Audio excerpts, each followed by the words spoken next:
Hello, all. For those that don't know, every other Tuesday over on the Worcester Club, we cover a special topic that is chosen by the audience over on the Discord. If you're interested in anything to do with the special topics, the nominations of them, or the voting of them, please do join the Discord down below. But this particular topic was quite a special one. It ended up being rather long, 3 parts, and was probably one of the most informative things I've ever been part of. Our member Jack was very interested in talking about British foreign policy mistakes of the 19th century and compiled quite a few notes from his knowledge of it, and well, we did a 3 part series. So while I'm away this week, I decided to put all 3 parts together, supercut them to the most informative bits, and give it you as a video. So because it's a supercut, it might feel a bit disjointed in places. I have taken out some tangents, some discussion, and some jokes. If you are interested in that, I will also leave in the description a link to the full playlist so that you can watch all of these streams in full. But if you're just looking for the most informative bits, well, we'll take it away from here. Hello, everyone. So, I mean, I guess a good place to start if we're talking about books that helped us out with this subject. The 2 books in particular, which I'd recommend to everyone on this subject, are part of the Modern British Foreign Policy series. They're books by a guy called Paul Hayes. They're pretty, easily named. One is called The 19th Century, 1814 to 1880, and the other one is The 20th Century, 1880 to 1939. So I'd recommend those 2 books. That's where the majority of this information is going to be coming from. We've called this stream the 19th century specifically, but I think it's worth clarifying just from the start that what we really mean is 1814 to 1914.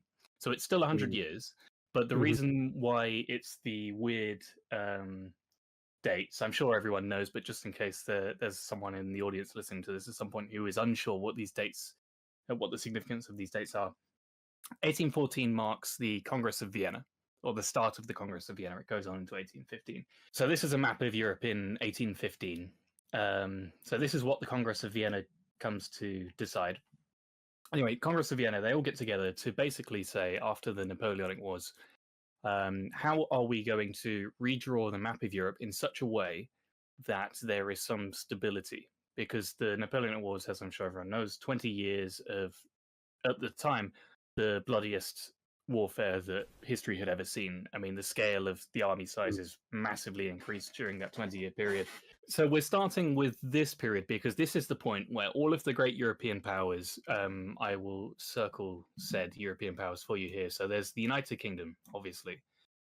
There is France, which they were a great power, although let's note that they were the ones who were defeated at this point. Napoleon was deposed. At the time this Congress started, he was exiled to Elba, which is here. But obviously he came back. There was the Battle of Waterloo. He went to St. Helena, 1815.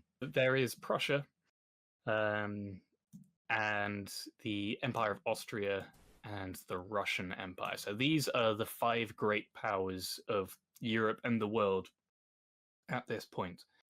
So they all meet in 1814. We will start with the Congress of Vienna, so I'll come back to this.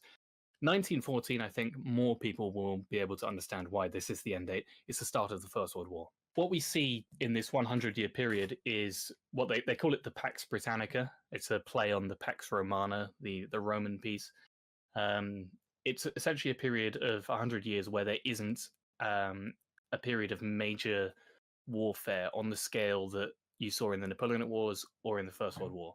That isn't to say there weren't wars, and we will deal with. There definitely wasn't. There were plenty of wars, and we'll deal with them. Yeah. But they weren't of the scale of the Napoleonic Wars or the First World War. More like battles than wars. Well, I mean, these were proper wars, but the Napoleonic Wars and the First World War both rank among like the top 5 deadliest wars in all of human history. So, but before we get ahead of ourselves, I just want to kind of lay out how I think it would be best to structure this. So obviously the focus here isn't on the global geopolitics of the 19th century. It's on Britain's geopolitics. So it's how we as a nation and as an empire reacted to the events around us, and how we found ourselves in the position that we were in 1914 on the verge of the First World War. The way that Paul Hayes does it in his book is that he breaks it up by country, and I'm going to try and do the same sort of thing. So the three kind of major geopolitical rivals that I would say are during this period, and I will explain the reasons as we get to them, are the Russian Empire, Germany, which, as we've said, is not yet on the map, but we'll get to that, and the United States, which is not yet a great power. In fact, at this time at the Congress of Vienna, we've just defeated the US in a war. They call it a stalemate, but let's be honest, we all know that it was a British victory. We burned down the White House. We did. We burned down the White House. For all intents and purposes, it was as clear a victory as you could ever get. The only reason it wasn't a victory is because we were so focused on this country here. And so what I want to do is I want to, in this stream, focus on those three, how we responded to those three nations, so Germany, Russia, and the US, as well as the three nations I mentioned. There's also Austria, which will become the Austro-Hungarian Empire. The Ottoman Empire I'm not going to cover separately because that is directly linked to both Russia and Germany, as we will get to. There's the formation of Italy, less important but still relevant. There is the independence of Belgium. At the time, Belgium is part of the Kingdom of the Netherlands, as you can see on the map. In fact, I'm going to get rid of all these annoying circles.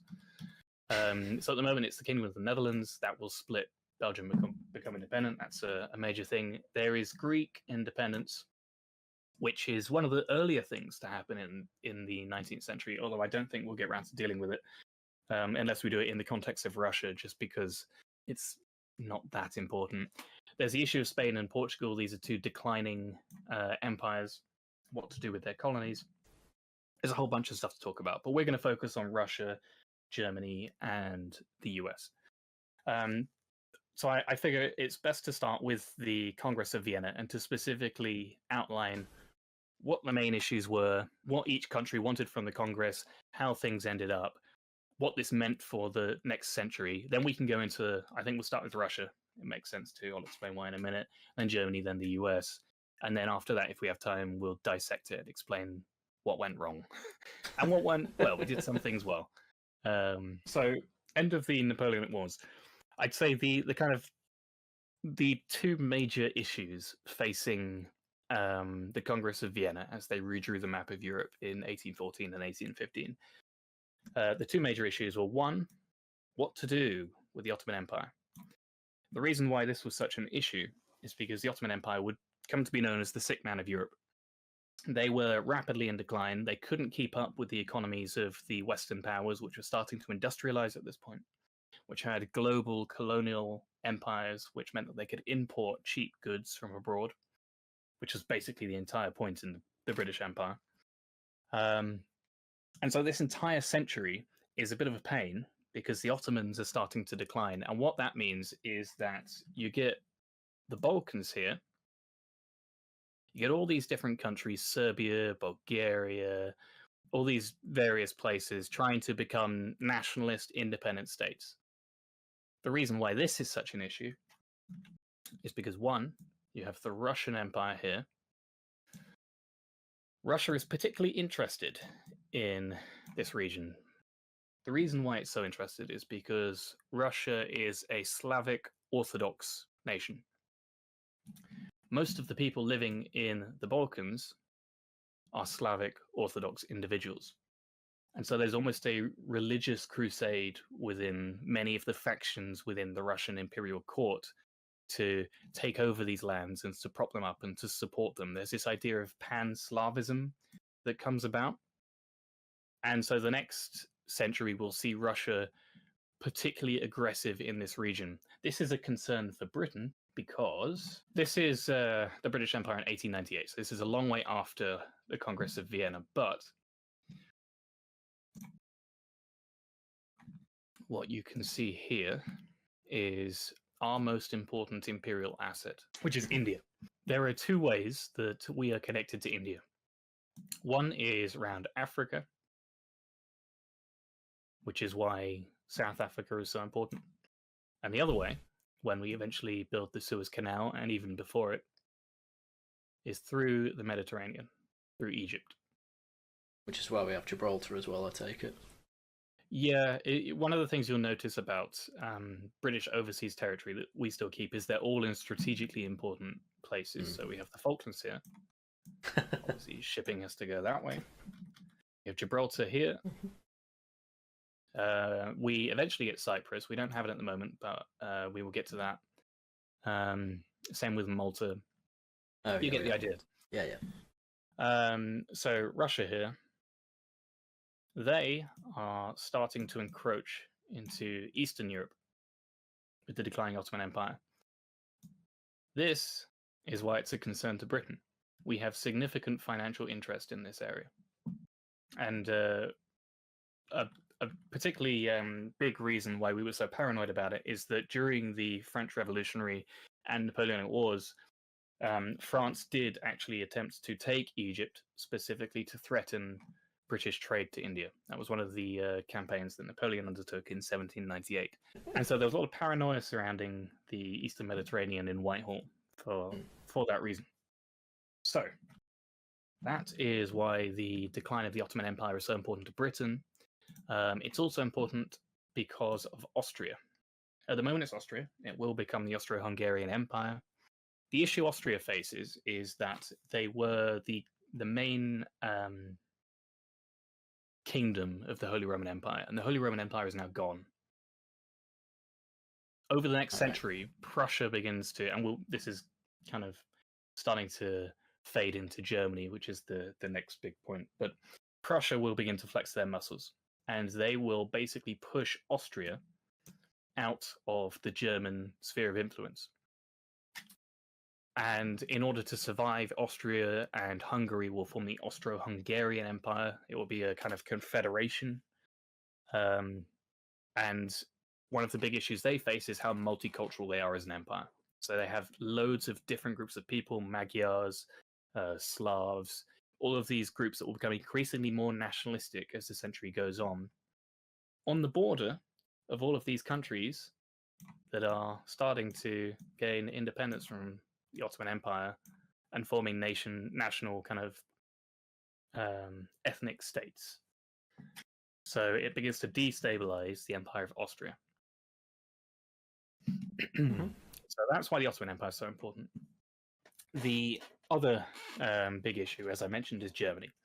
The reason Germany is such a big issue is because for 1,000 years prior to its dissolution in 1806, the Holy Roman Empire, which is kind of this sort of area, was this principality of loads of different kingdoms and duchies and all these tiny mini states, essentially, under a feudal system of elective imperial succession. This all collapsed during the Napoleonic Wars. After the Battle of Austerlitz, the Emperor of Austria decided to dissolve the Holy Roman Empire because he was fearful that Napoleon would crown himself Holy Roman Emperor. And then in response, Napoleon created the Confederation of the Rhine, which was a buffer state of this sort of region, a buffer state between France and the rest of Europe. But that, of course, fell apart with the Napoleonic Wars as well, because France lost. And so what we have is this big mess in Germany where there is no clear structure holding it all together. Prussia came out of the Napoleonic Wars damaged, their prestige in particular damaged. After the twin battles of Jena and Auerstadt, they were quite badly humiliated by the French, but compared to the Austrians, they came out pretty well off. And so this will become a key kind of area of contention over the next century. What is going to happen with Germany? What's going to happen with Prussia? How are the French going to react to this? With Britain, the main concern here is ensuring that there is a balance of power. So prior to the Napoleonic Wars, the way that international relations essentially worked were this balance of power system whereby if a country, let's say Prussia here, decides to take Silesia, That's this region. If a country decides to be aggressive and take territory, the expectation is that the other great powers of Europe will gang up on the person trying to take the territory. So we saw that repeatedly, the War of the Austrian Succession, the various wars around Poland, the 7 Years' War, of course, the Napoleonic Wars in the end. And the idea was to implement a sort of balance of power system in the 19th century that didn't involve this kind of, you take this land, and so we're all going to form a coalition against you sort of thing. Instead, they wanted this balance of power where it didn't need to escalate to that point of war. And this was the Concert of Europe. Bismarck, who we'll come to, was the kind of chief architect of this. This was essentially after the formation of Germany. And so the main concern of all of the powers of Europe here are creating such a system whereby no one power is threatening war in such a manner that it would lead to a mass coalition. And we see a lot of this over the next century. Britain has mixed success. We have a lot of excellent success under particularly Lord Salisbury, who I'll get to. So I think we should start with Russia. The reason I want to start with Russia, and I'll keep it on this map just for a second, is because part of the reason why France was allowed to keep its borders after the end of the Congress of Vienna was that Britain was particularly fearful of expansion from some of the other powers in Europe at the time. And so even though we had just spent 20 years fighting the French, we essentially made sure that they were secure. And the nation that we were most fearful of were the Russians. The reason for that is because Austria had been hit pretty badly in the conflict, as had Spain. And Prussia had been relatively humiliated, and Prussia wasn't yet, like we say, Germany hasn't been formed yet. And it's only when Germany is formed that everyone turns around and goes, oh, there's this other power in the middle of Europe. And so until then, Russia is the big kind of bad guy, if you want to put it that way.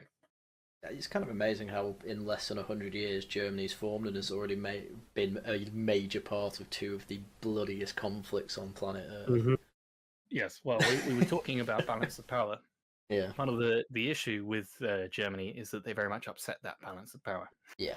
Okay, this is Europe in 1878. You can see that we can see a few things. So I know I've just been talking about the formation of Germany, Belgium becoming independent, Italy unifying, all that, Austria-Hungary forming. Because we're focusing on Russia, I'm going to skip ahead. So all those things have happened. Oh, wow. So, as I said, Russia wanted to pursue this kind of revolutionary policy in the Balkans, reorganizing the region to St. Petersburg's liking. Worth noting, St. Petersburg is the capital of Russia at the time, not Moscow. So Britain wanted to stop this to check Russian expansion and to maintain the balance of power, and as I say, to protect our interests in the East here. One of the things I want to highlight on this map, which is not clear, Egypt is a vassal of the Ottomans at this point, so they're still part of the Ottoman Empire, just in case that's not clear. So Crimean War happens. I could have gone into detail on the Crimean War, but I'd like to skip over it just because I feel like the stuff that happens after that is more relevant to what happens with the collapse of the Concert of Europe and the build-up to the First World War. So Crimean War comes to an end in 1856.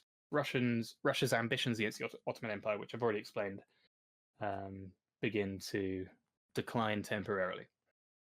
However, by the 1870s, the decline of the Ottomans remains this contentious issue, and Russia is beginning to get its stuff back into action and start to really look at the region once again.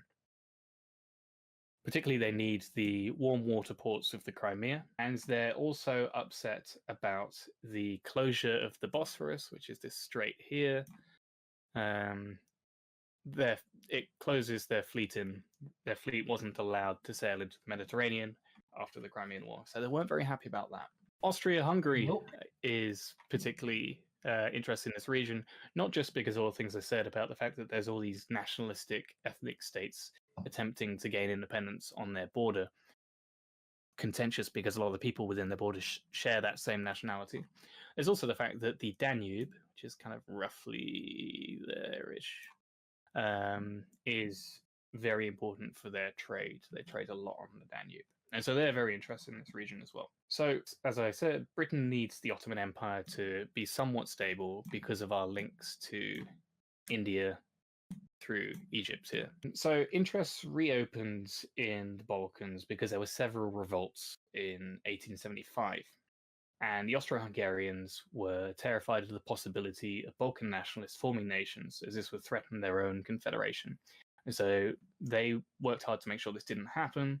Meanwhile, Russia was trying to encourage these revolts because of their belief in pan-Slavism. Now, at the same time as all this was happening, Russia, Germany, which, like I say, is formed by this point, and Austria-Hungary are all in a kind of loose alliance, a league, which they call the Three Emperors League.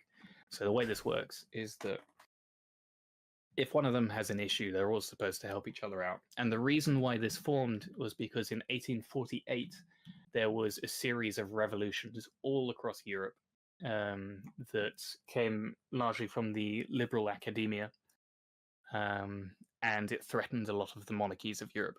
And so that's why these three monarchies decided to form this league. 1848, also one of the key things about that year, which I think really kind of sums it up, is that directly inspired by those revolutions that I mentioned that threatened all these monarchies, that same year was the publishing of a certain book called The Communist Manifesto by Karl Marx. So you get the idea. But yeah. Yes. So you get the idea. That's why this little three-part league is formed. But there's a big issue because Austria-Hungary and Russia have competing interests in the Balkans. And Germany has to try and mediate a solution for this because Germany wants to keep this league together. Anyway. So because the Three Emperors League was in effect, Austria decided to deal with the issue by inviting Russia, Germany, and Austria-Hungary together to try and hash out a solution. Sensible thing to do. However, this escalated because Russia, who, like I say, had ambitions in this area, wanted to invite France. Okay, I need a different color for France. Wanted to invite France to these negotiations as well.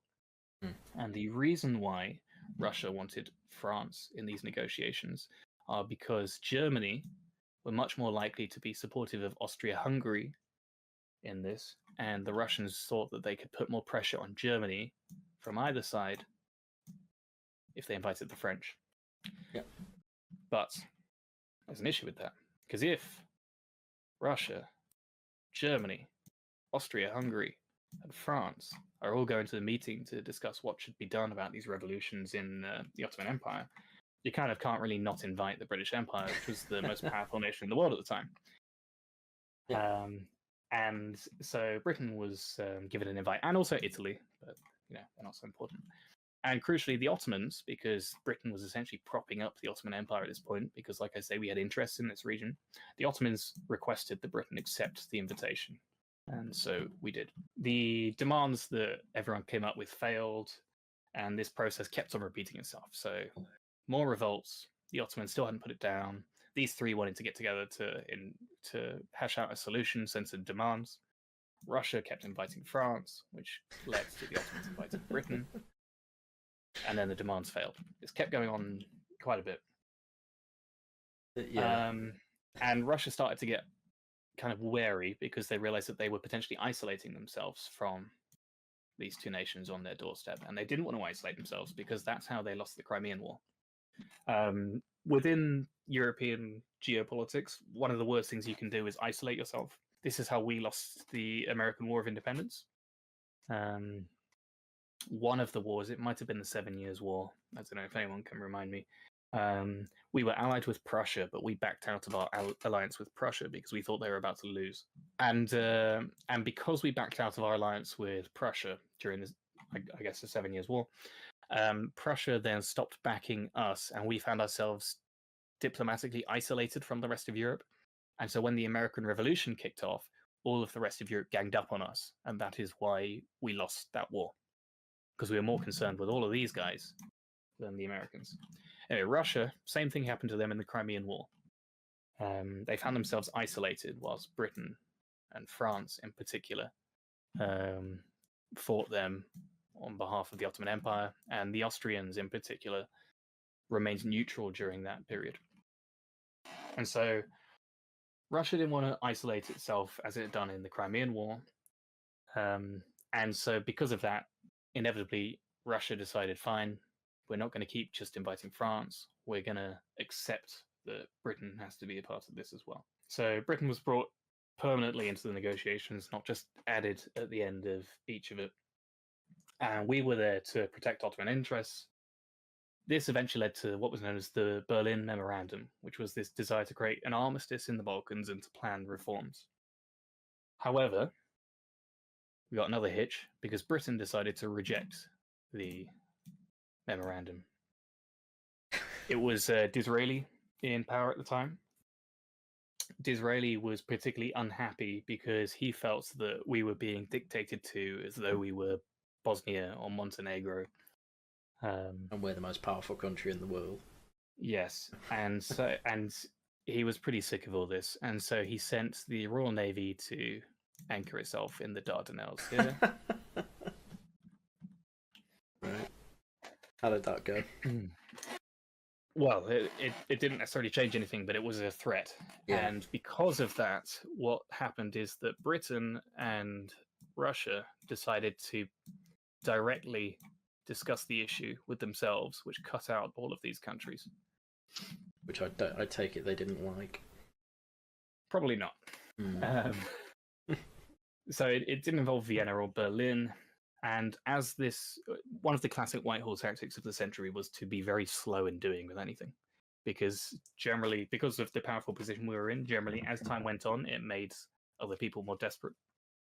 And so we negotiated very slowly with the Russians. And as this happened, the Ottomans began to win the various wars against these rebels. And so because the Ottomans were beginning to crush the rebels, Russia began to drop its support for the Slavs in the Balkans. And so St. Petersburg's position declined. However, this managed to drive a wedge between Russia and Austria. I mean, there was already a wedge over what should happen with this issue, but the fact that the Ottomans were beginning to win in this area further kind of it stuffed the Russians, basically. Things changed because the Ottomans, geniuses as they were, decided to begin committing atrocities in their victories against the rebels, which made it pretty difficult for Disraeli to publicly come out supporting the Ottomans. And so Russia finally took advantage and began preparing to invade. So obviously Russia begins preparing to invade. Obviously they have to deal with Vienna, who don't want this. And so they appease Vienna by promising these buffer states friendly to Austria-Hungary. And Germany agreed not to interfere just so long as Austria and Russia worked together, because that's what Germany wants in this. They want this league to remain intact. So Russia began to invade, but actually began to struggle in their invasion. They got bogged down in several sieges. So Russia invaded, but struggled in the conflict, and so began negotiating. Even though they were winning, they began their negotiations from a position of weakness. So Britain could have done something to benefit from the position. However, the Earl of Derby, who was the foreign secretary at the time, was too kind of passive to actually take advantage of the fact that the Russians were in this position where they were genuinely struggling and their own army was on the verge of collapse just as much as the Ottomans. And so it was only when the Earl of Derby was kicked out and Lord Salisbury was given the role of foreign secretary that Britain really began to negotiate. So Salisbury used the fact that the Russian army was in no condition to keep fighting to press forward his demands. The demands that he pushed forward were to insist that Bulgaria here was divided into 2 independent states. And the reason why he wanted to do that was because he wanted one of the states to be this state that was amenable to Russia, that was a Slavic state, and another one that wasn't, on the border of Austria. So that maintained this position whereby both Russia and Austria were appeased. In fact, I think I've got a map of Bulgaria here. So this is how Bulgaria was divided. So it's Bulgaria and Eastern Rumelia, which was the Slavic ethno-state. So this meant that Russia didn't end up dominating the Balkans. It meant that Austria was happy. However, Salisbury also refused Austria-Hungary's offer of an alliance, which they offered at the time. The last thing that Salisbury got out of the deal was we got this little island here, Cyprus. And so this gave us a little naval port in the Eastern Mediterranean, which was useful for the reasons I've constantly repeated about our interests in the area. All of this was formalized in the Congress of Berlin in 1878.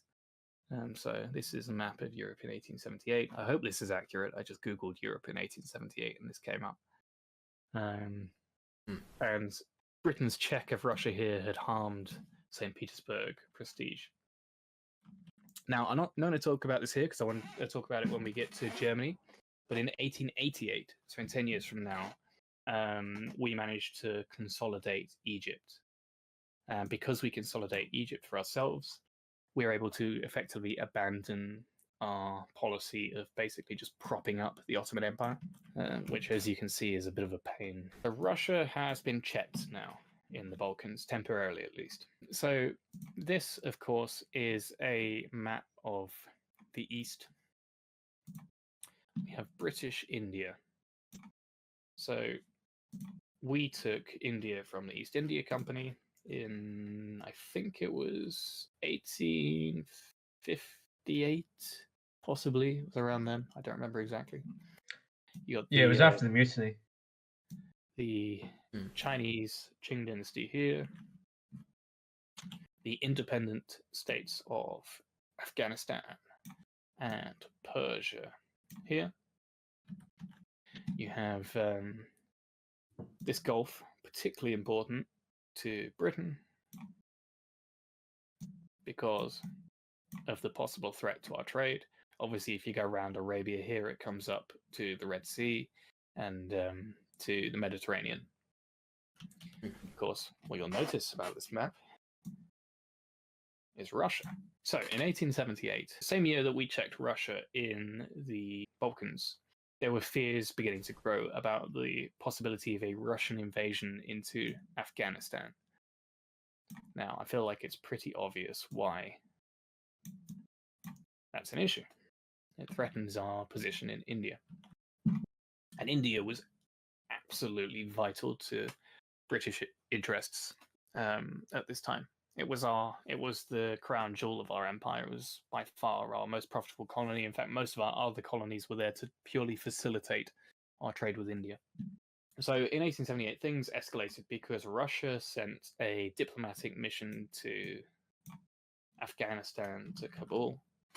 And in response, the Viceroy of India at the time, whose name I've forgotten, felt it was necessary for Britain to send its own diplomatic mission to Afghanistan, but the Afghan emir warned that it would not be accepted, leading to hostilities because the Afghans were kind of not so happy with the British being here.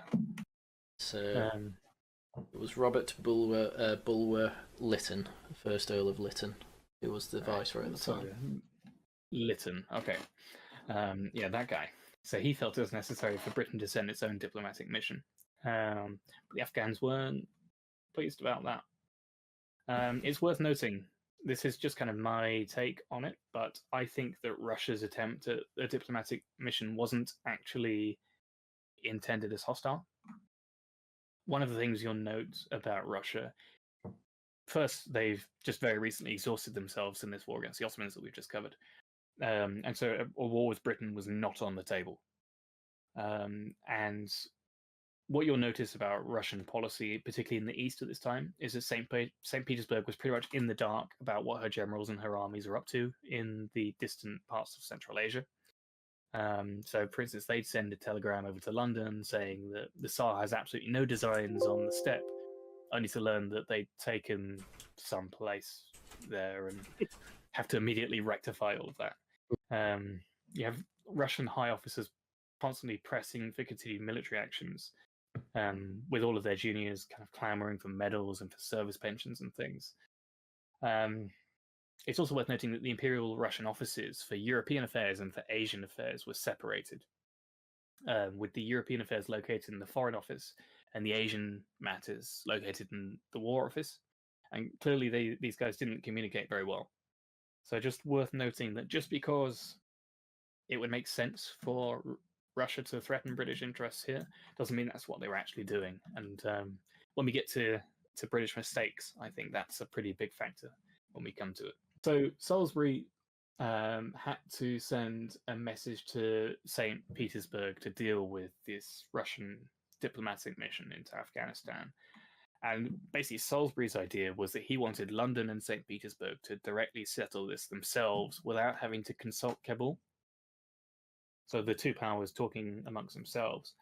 But the Viceroy of India, what was his name again, Haryan? Lytton. He ignored Salisbury, who, as I say, is the foreign secretary at the time. This is a Disraeli administration.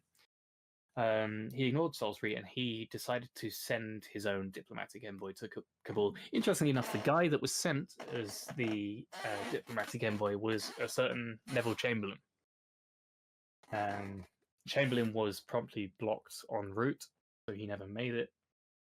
And because of this, the British government was essentially forced into action. Because of the matters of prestige, we couldn't now back down. And so an invasion was launched.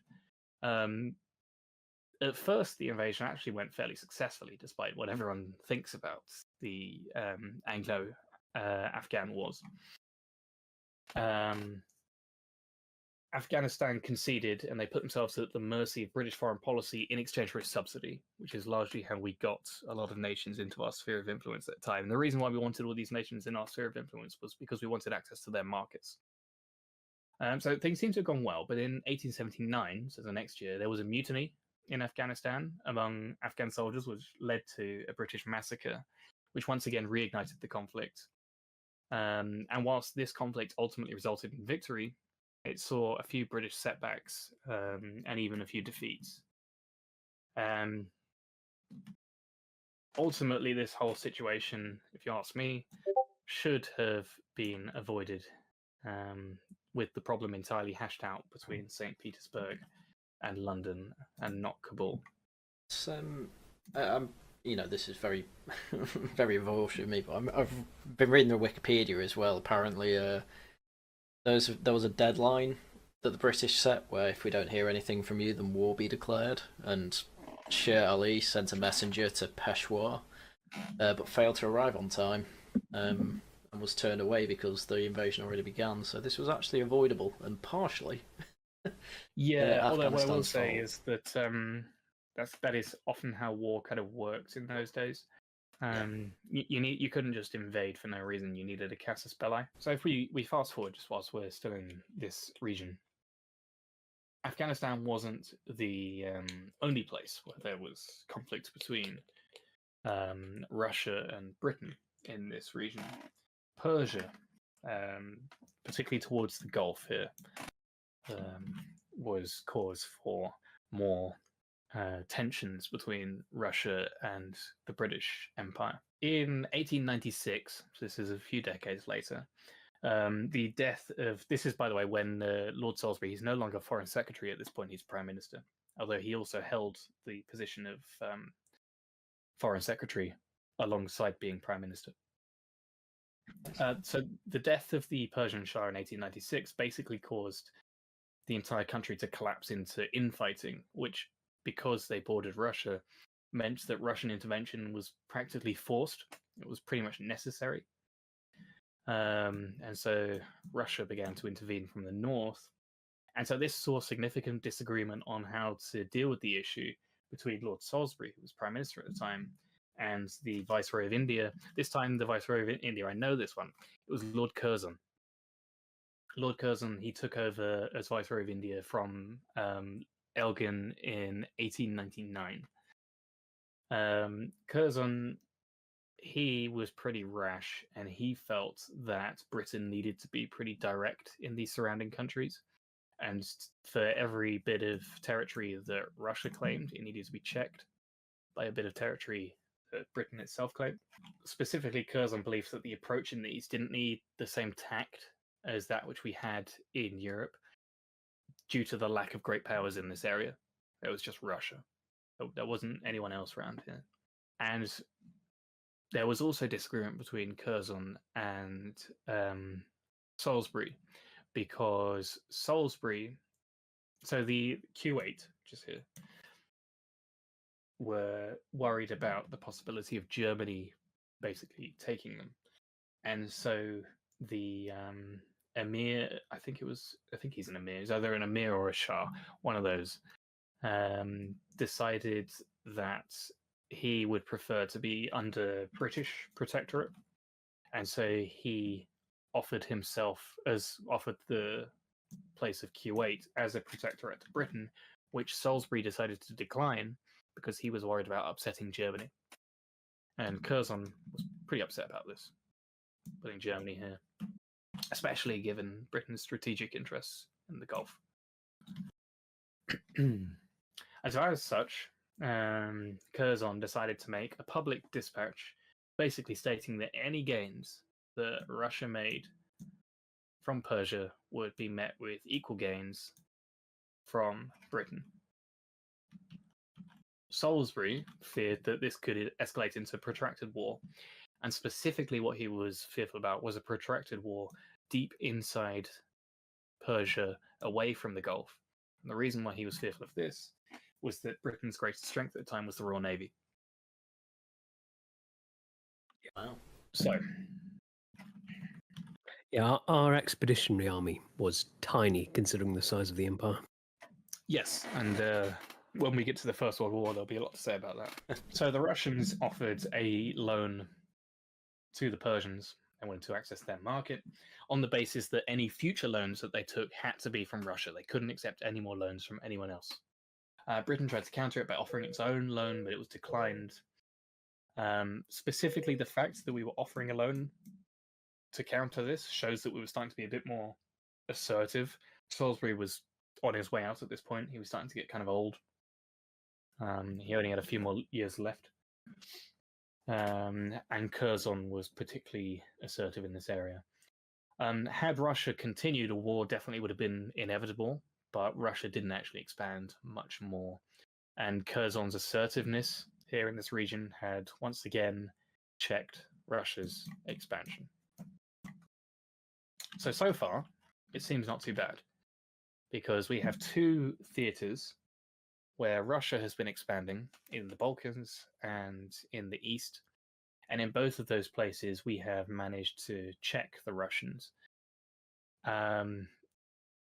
You'd argue that we were a lot more successful in the Balkans, because we were able to do that with relative ease.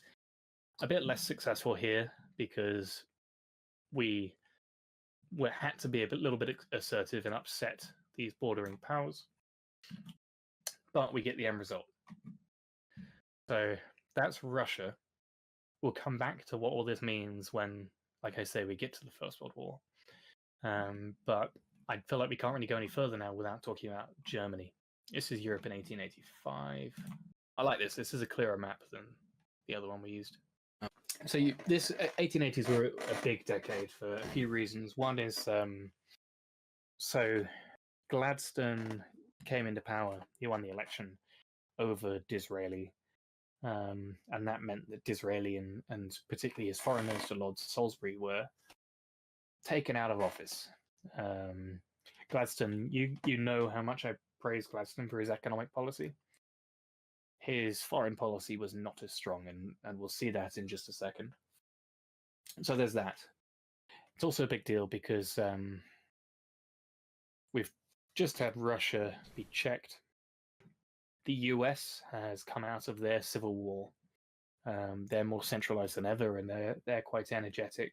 So it's a particularly interesting decade, the 1880s, which is, I think, why Paul Hay's two-part book series that I mentioned at the start, it's 1840 to 1880 and then 1880 to 1939. The 1880 it's key, that point. There's a change in how we do things at that point. Things start to get worse. A lot of it is because Germany and the US begin to really start to compete with us. And this is where Bismarck is at his height in Germany. So anyway, in 1882, William Gladstone ordered the occupation of Egypt. Oh, I realize Egypt isn't on this map. We know where it is. We know where it is. It's fine. So as you'll remember from the previous map, Egypt was a protectorate of the Ottoman Empire prior to this point. The reason why Britain decided to occupy Egypt was that there was a nationalist revolution against the Ottomans. And as I have said a million times before, we were particularly concerned about this region because of our financial interests and our links to India. I believe we had the Suez Canal at this point. And so because of the strategic importance of Egypt following its revolution, which was in 1879, we occupied in 1882, and it was supposed to be a temporary occupation, but we found that we basically couldn't take our troops out of Egypt without things re-escalating. So we had to basically permanently keep our troops in a temporary occupation. Now, most kind of geopolitical historians agree that it was a massive blunder for us to get involved in Egypt. Now, the reason why it was a massive diplomatic disaster is that it upset these guys, the French, who also had very important financial interests in Egypt. So let's just think about the great powers. Remember what I said about not wanting to be isolated. So great powers, we just upset the French by intervening in Egypt. We're not on good terms with the Russians because of the Great Game, as you might call it. We've checked them in the Balkans with the formation of Bulgaria here. And there's all the stuff in Afghanistan that I mentioned. The Ottomans are in deep decline, as are the Spanish and the Portuguese. And at this point, the Austro-Hungarians are starting to really struggle. Plus, they have no real interest in Africa anyway. And so that leaves only one power that we can turn to support us in our pretty precarious diplomatic position in Europe, Germany. And it just so happens that the Chancellor of Germany at the time, Bismarck, is particularly willing to exploit our reliance on Germany. So, because Bismarck knows that we're so reliant on him, the Germans demanded concessions from us in Africa, particularly here in German Southwest Africa.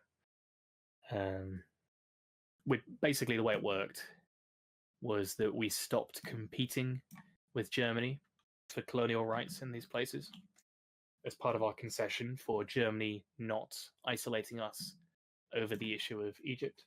Right. And so in return for these concessions, Bismarck remained quiet and Germany maintained the Concert of Europe.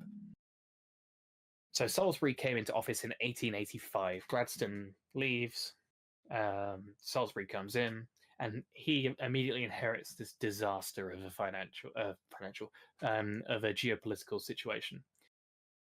First thing he does is he tries to delegate more control to a guy called Evelyn Bering, who was the consul general in Egypt at the time, and so he was the de facto ruler, really. And he did a pretty good job. And by 1888, Bering had eliminated all deficits in Egypt, which was good for a few reasons. One, it meant that it reduced the financial burden on the British taxpayer. And it meant that the new loans were no longer necessary to keep Egypt's finances required.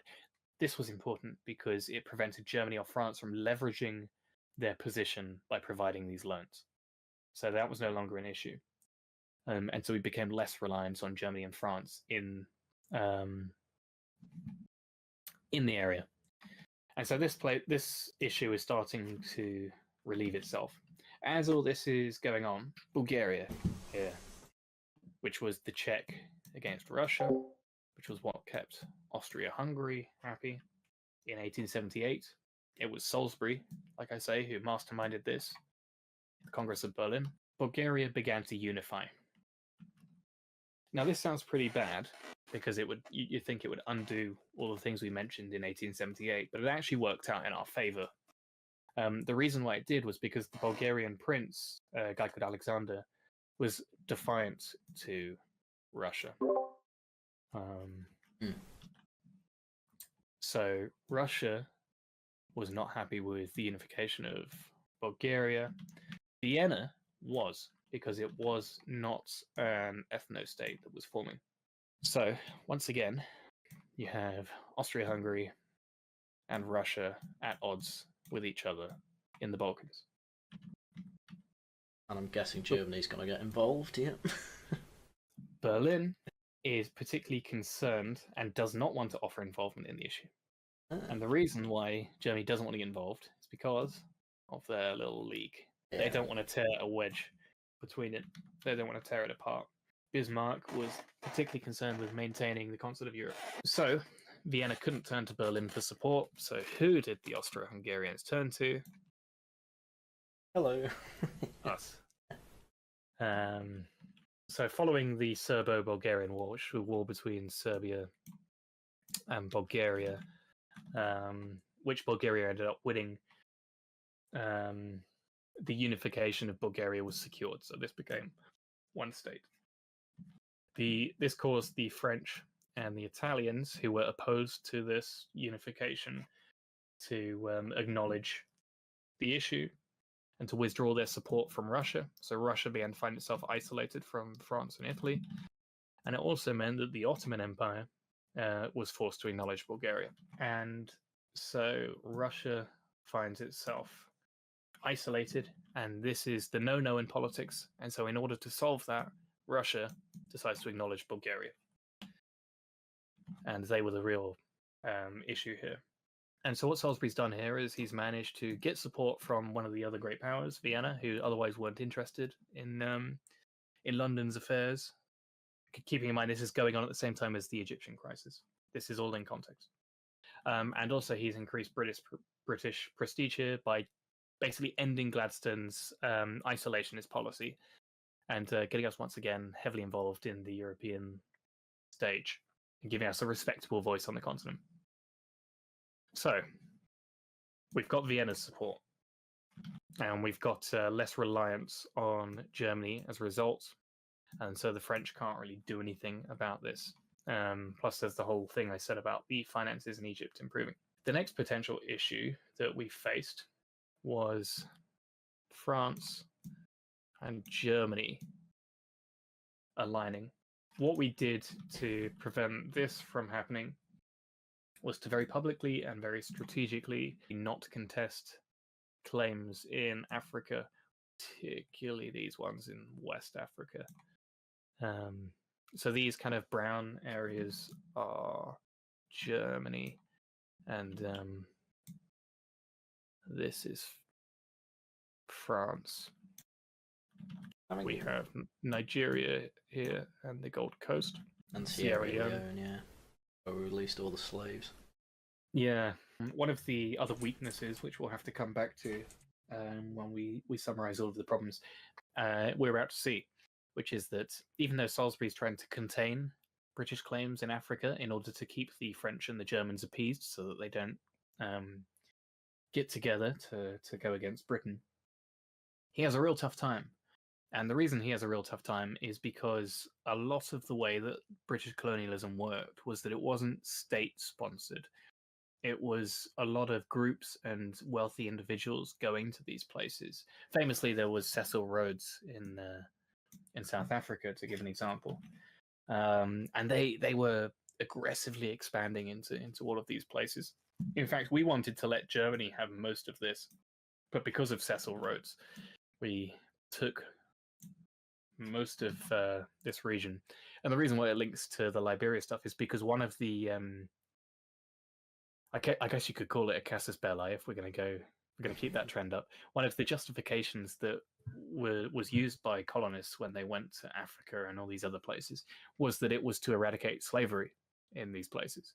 So saying we're going to set up a British colony and we're going to set it up in order to crusade against slavery. Because one of the things with British colonies at this point in history is that the moment we colonized territory, we instantly gave them civil rights on the same level as British citizens. So they received the same kind of rights that were laid out in the Magna Carta and all of that. Very different how we dealt with all of this to how the Americans went about dealing with all their stuff, of course. So this was a real issue in that we were trying to contain our own expansion in Africa, but we had these very aggressive individual private colonial enterprises. One of the things we did to keep the French out of areas that we strategically wanted. So obviously, famously, we wanted to build this long rail network down Africa like this. And that's part of the reason why we end up with all these colonies down here. One of the things we did to keep the French out of Sudan here was there was this group of religious rebels called the Mahdi in this area, and we could have put them down at any point, but we just basically let them keep stomping around in this area to deter the French from. Obviously, you can see the French have Somaliland here, West Africa. You can see the French are trying to link Africa that way, in the same way that we were trying to link it that way. And so Sudan was an area of contention. We didn't want to outright colonize it because we didn't want to upset the French too much. And so we just let these Mahdis to basically just keep rebelling in this area and not put them down for quite a long time. Eventually, the French did muster up a military force and went to put them down. And so we quickly rushed our force down from Egypt and defeated them ourselves. And then at Fashoda, we faced down the French until they backed away and we took Sudan. So the end result of all of this is that Salisbury's managed to secure British interests in Egypt without much of a hitch. I hinted when I was talking about Russia, when I was wrapping up the Balkan bit, about how by 1888 we would secure Egypt, and that the key part, the key thing with us securing Egypt was it meant that we could just forget about these losers up here that were causing us a lot of problem, because now we were no longer threatened with our trade link there. Plus we had Cyprus. So we had Cyprus, Egypt. Don't need to care so much about the Ottomans. But very, very important, this area for us. First, because of our trade link, and then, as I say, later on when oil becomes really important, because obviously we were a coal-based nation. When oil begins to replace coal, the Gulf here off the screen becomes super, super important. That's part of the reason why Lord Curzon, who I mentioned with the Persian crisis and the Great Game, was so concerned with the area. So Salisbury's managed to secure. He took over a terrible, terrible position from Gladstone here in Egypt, and he's managed to secure this, maintaining our financial link to India, and without the threat of a continental-wide coalition against Britain. There was a cost. The cost was that he wasn't able to deal with Cecil Rhodes down here. His expansion in South Africa resulted in the potential for hostilities in the region, particularly with the Boers. So we have an empire that's based on global trade and global markets. And the idea is that we have this colony specializing in this good, this colony specializing in this good, and we do that so that we can lower the prices, so we can import them cheap, so that when they get to the UK, we can use our manufacturing industry to turn them into commodities, which we can then export. It's basically how the British Empire worked. It was basically a really large company. The issue is that you had these two superstates in the middle of the 19th century suddenly spring up out of nowhere.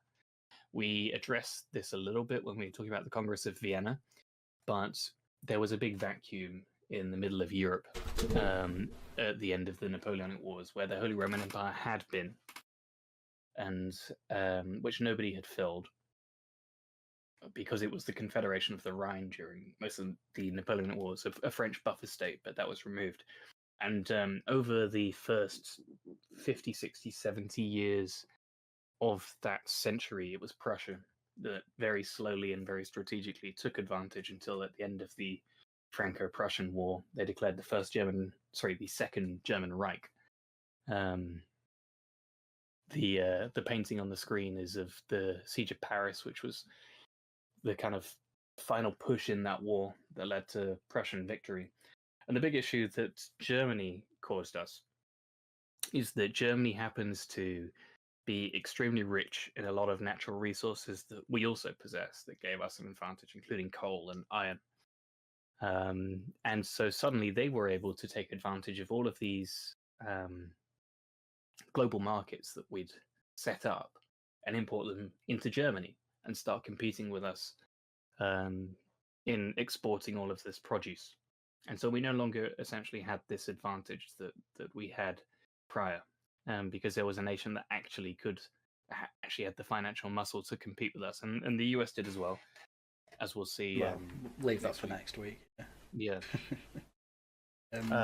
This was especially the case with when they took the Rhineland, when they took Alsace-Lorraine, because that area is particularly rich, from what I understand, in coal. And that meant the French didn't have this advantage. And this is where we'll get to this when we wrap up. But I think that there was a lot of call for federation of the British Empire towards the end of the British Empire. And part of the justification for it was that they wanted to set up what they call imperial preference, which is a form of tariffs, which essentially protected British colonial markets.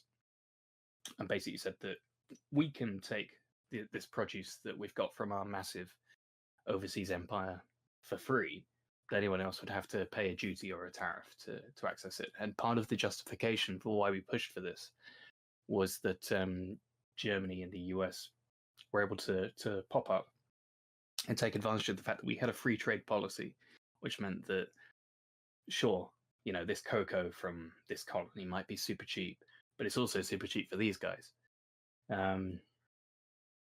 Free trade was particularly useful in establishing our colonies, but once we had it, once we controlled half the world, it was kind of a problem for all of these other countries to start importing them at cheap prices as well. And so this is why Germany became such an issue right from the offset, is that they were able to take advantage of our system, and they were able to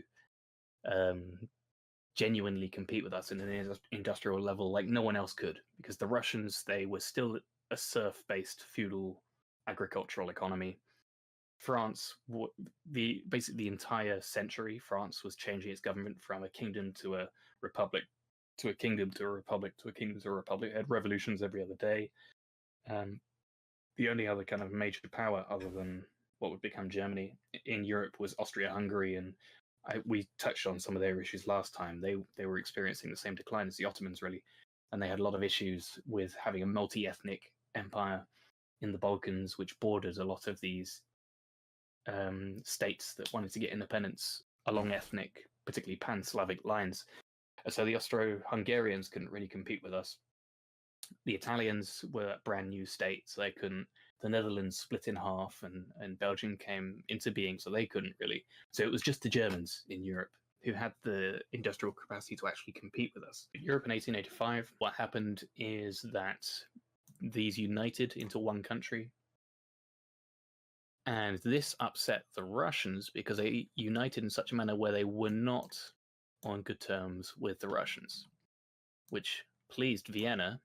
And this is partly what I mentioned last week about how it got us out of our bind with Germany, because as soon as we had Vienna on board with us, suddenly we were no longer entirely reliant on Berlin for support. And we were, if Germany stopped backing us, we wouldn't be isolated in Europe, which is what we were trying to avoid. But the result of this unification was that there was a divide between Vienna and St. Petersburg over this Bulgarian issue. And so this Three Emperors League that we kept mentioning last time, that Germany in particular was trying to prop up, began to fall apart. So because Russia's stance was expansionary, Bismarck was fearful of this Three Emperors League collapsing. So Salisbury leveraged his position by backing the Austro-Hungarian issue when it came to Bulgaria, which deterred Russia's expansion in exchange for Germany's support of the occupation of Egypt. So they left Egypt alone, which left France isolated for the meantime. And so there was nothing they could do about being angry at us. And so this led to the first Mediterranean agreement, which was between Italy, Austria-Hungary, and Britain, which got rid of that issue where we were entirely reliant on Berlin that I mentioned. So by the time of the Second Mediterranean Agreement of 1887, so a few years after this, the Three Emperors League had completely collapsed, thanks to this wedge that we had put between Vienna and St. Petersburg. So the UK, was responsible for the collapse of this three-way alliance. And so this meant a serious threat of a remember the French isolated at this point, Russian alliance, which obviously for the Germans, smack bang in the middle, is a bit of a problem. And so what we've done is, last time we spoke about how Germany were leveraging the position of the UK being isolated against us. We've reversed the situation. And so now we have this Mediterranean agreement with Austria-Hungary and Italy. We've got the Russians and the French on the verge of teaming up, and suddenly the Germans are isolated. And so we're able to leverage this position against Germany. By 1899, Britain was on the verge of success in the Boer War, but the possibility of intervention from European powers looked quite likely. So if the great powers of Europe united and requested talks, Britain would be forced to accept whatever conditions they put across. It was very similar to what we spoke about last time with the Russians invading the Ottoman Empire. It's quite obvious why France and Russia would want this. Russia was engaged in the Great Game with Britain, and France had been embarrassed in Sedan, at Fischoda, like we mentioned last time. And so it was Wilhelm II, who was now on the German throne, who had to come in and intervene and basically say to these countries that, no, we're not going to get together and, upset the British. And my understanding for why he did this was that Germany was in a really sticky situation at this point, because they were pretty much isolated because France and Russia had teamed up because of this Bulgarian issue. And we had managed to make this permanent by forming this Mediterranean agreement with Italy and Austria-Hungary. And so that's why I believe the Boer War didn't blow up in our face. So by around 1904, no one was entirely clear where the UK would end up. But we've got these two clear power blocks now. So in blue, we got the French and the Russians. And in red, we got the Germans, the Austro-Hungarians, and the Italians. So, Germany were the ones who really messed this up, because by 1904, they decided that they were going to try and increase the size of their navy under Tirpitz, which led to a naval arms race with us. Because obviously we had a policy of having a larger navy than the next two powers combined. And so as soon as the Germans started competing, we then had to counter that with competing. In fact, one of the reasons why we saw a decline in our enormous real wage growth that we had experienced under this period was that during the 1910 budgets, the People's Budget as they call it, we started massively increasing taxes in order to afford this naval arms race. And so because the Germans began to compete with us it's almost ridiculously stupid. Bismarck was sidelined by this point. Perhaps that explains it. We began to find ourselves getting into bed with these two. The Triple Entente, as it would it would eventually be called. Things weren't looking too bad for the Germans because obviously Germany, Austria, Hungary, and Italy were mainly concerned with the Russians. And from 1905, Russia faced defeat to the Japanese. This was a conflict that really surprised everyone. It almost escalated into a war, thanks to the Moroccan crisis of that year, but Berlin chose to back down. There were quite a few potential escalations into war before the actual outbreak of World War One. It's one of the reasons why, even though we're mentioning Archduke Franz Ferdinand, it was just the catalyst, really. I mean, Europe was ready for this conflict by this point. But because of Russia's weakness, Berlin, Vienna, and Rome chose to take advantage of the situation, and Austria officially annexed Bosnia in 1908, which was claimed by Serbia. Things began to really break down for Vienna repeatedly as they began to snub both Romania and Italy, which lost both of them as allies. And so at this point, you see the Italians starting to move away from Austria, Hungary, and Germany, thanks largely to their own infighting and stupidity, and also increased hostilities with Serbia, of course. And so with the potential to lose more allies, Russia began investing, as in with the possibility of the Central Powers, as we now call them, losing more allies, the Russians started to take advantage, and they began investing in what they called the Great Program, which would have meant the mobilization of a significantly faster force for Russia on a rail network. Obviously, everyone will be familiar with the Schlieffen Plan, which is that the Germans concluded that if it went to war with France and Russia, they would have to sweep into France and then immediately divert to Russia, taking advantage of mobilization times, which they all believed would have been the key to the First World War, largely because of their experiences in the Franco-Prussian War. Obviously, this whole plan doesn't work if the Russians are able to complete their great program and massively cut their mobilization time, because it means that whilst the Germans are still plotting that way, the Russians are coming in the back door. Giggly. And so what this led to was a situation where Germany and Austria-Hungary almost felt like they were in a position of now or never. And this is one of the main reasons I consider the First World War to have broken out. It was obvious there was going to be a war.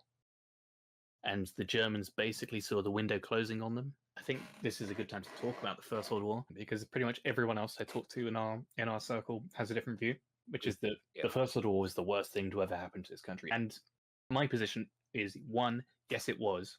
Yes. Two, that doesn't mean that we shouldn't have got involved. And I think that this one I especially reinforce when I keep looking back at ancient history, is that the point in geopolitics, the point in international relations, is to win. And we were slowly being overtaken by the Germans and the US. And the US are a really good example here, because we didn't go to war with them. And they eventually overtook us. And now we are just a vassal colony to them. Whereas we defeated the Germans. You know, Rome has to defeat Carthage if it wants to rule the Mediterranean. And so this is my view. I don't think it was a mistake for us to go to the First World War. I think the mistake is how we went about fighting it. Yep. I think, being a naval power, as we were, we should not have been raising millions of men and putting them in trenches. Especially with hindsight, looking back, our naval blockade did huge damage. Well, that was what won the war in the end, wasn't it? It was a revolt from some German naval officers, like somewhere on the coast. I can't remember exactly where, that escalated into this big revolt across Germany that eventually led to them deciding to sign the armistice. So, I mean, the naval blockade won the war, and obviously there was only one naval battle in the First World War, the Battle of Jutland. And which I will say, people say we lost that. We did not lose that. We didn't lose it. The reason we didn't lose it is because the Germans then had to retreat for the rest of the war. Yep. Yeah, I know. How can you call that a loss? And we call that a loss. It's like we didn't win good enough. So, I mean, I'm not saying that we should have put no land troops on. The British Expeditionary Force, I think, was necessary, as we saw with the Miracle of the Marne, which, for anyone unfamiliar, basically right at the start of the First World War, before we all dug into trench lines, the Germans pushed through Belgium, they pushed into France, and they nearly took Paris. And there was this this event that we now call the Miracle of the Marne, where at the River Marne, the Germans were halted and pushed back. And as they were pushed back, it eventually led to the stalemate that would define the war. Our army were the best soldiers anywhere at the time. There just weren't that many of them. Yeah, well, I mean, we were a naval power, and our army was a highly trained but small. But we necessarily did a very good job of supplementing it. I think one of our big mistakes with it was, I feel like if we could have delayed it by like a year, that would have helped a lot. For basically the reasons that I was explaining a minute ago. It's difficult to say this because the reason the war was fought when it did was precisely because the Austro-Hungarians were cornered. You know, they were going to be lashing out anyway because they found themselves almost isolated, entirely reliant on the Germans. They had a lot of issues with the Balkans, and the Germans were beginning to feel themselves isolated for the reasons I explained, and the fact that the Schlieffen Plan had an expiry date. But if we could have delayed that by like a year, that would have helped a lot because of Russian mobilization. I mean, if the Russians get there quicker, then it's lights out, really, for the Central Powers. A couple of things. Can you see how Britain is so connected to the First World War, even though we are, during the first 14 years of the 20th century, pretty isolationist in Europe, and no one's really sure where we're gonna land when it comes to the Allies. Can you see how we set the stage for this? I think this wedge between Vienna and St. Petersburg is really key. And that was our fault. Can you also see what I'm saying about why it would have been better to try and delay the war as much as possible? I suppose that's just mainly to arm up and prepare for it. Yeah, because of the mobilization of Russia, right? Yeah. Oh, right. Yeah, because they needed the time more than Germany did. Yeah. Well, I mean, Russia's a much bigger country, and also it wasn't as industrial as Germany, France, or the UK. We can blame Serbia for that, for shooting Archduke Franz Ferdinand, who the normies haven't heard of. I actually think that things worked out pretty well for the UK when it came to setting up the stage for the First World War. We managed to isolate the power that was the real problem, pretty much. I mean, they had the Austro-Hungarians, but who are we kidding? Yeah. And we managed to corner them in such a manner that they felt that they had to declare war, otherwise their plan wouldn't work, and their plan didn't work. The only mistake, I think, when it comes to all of that is, one, like I say, we should have delayed, and two, we should not have got involved on the continent. In the Rhine, yeah. We lost millions of men, and it made the war a lot more expensive for us. Because we're not just pumping out ships at that point to blockade them. We're pumping out artillery, guns, and shells. And your alternative then is to focus on the navy and let the French be. Yeah, it's how we won the Napoleonic Wars. We could not compete with Napoleonic France on the continent. No, it's just a fact. And we knew it, and so we fought the Napoleonic Wars by just using the Royal Navy to blockade literally all of the European coast.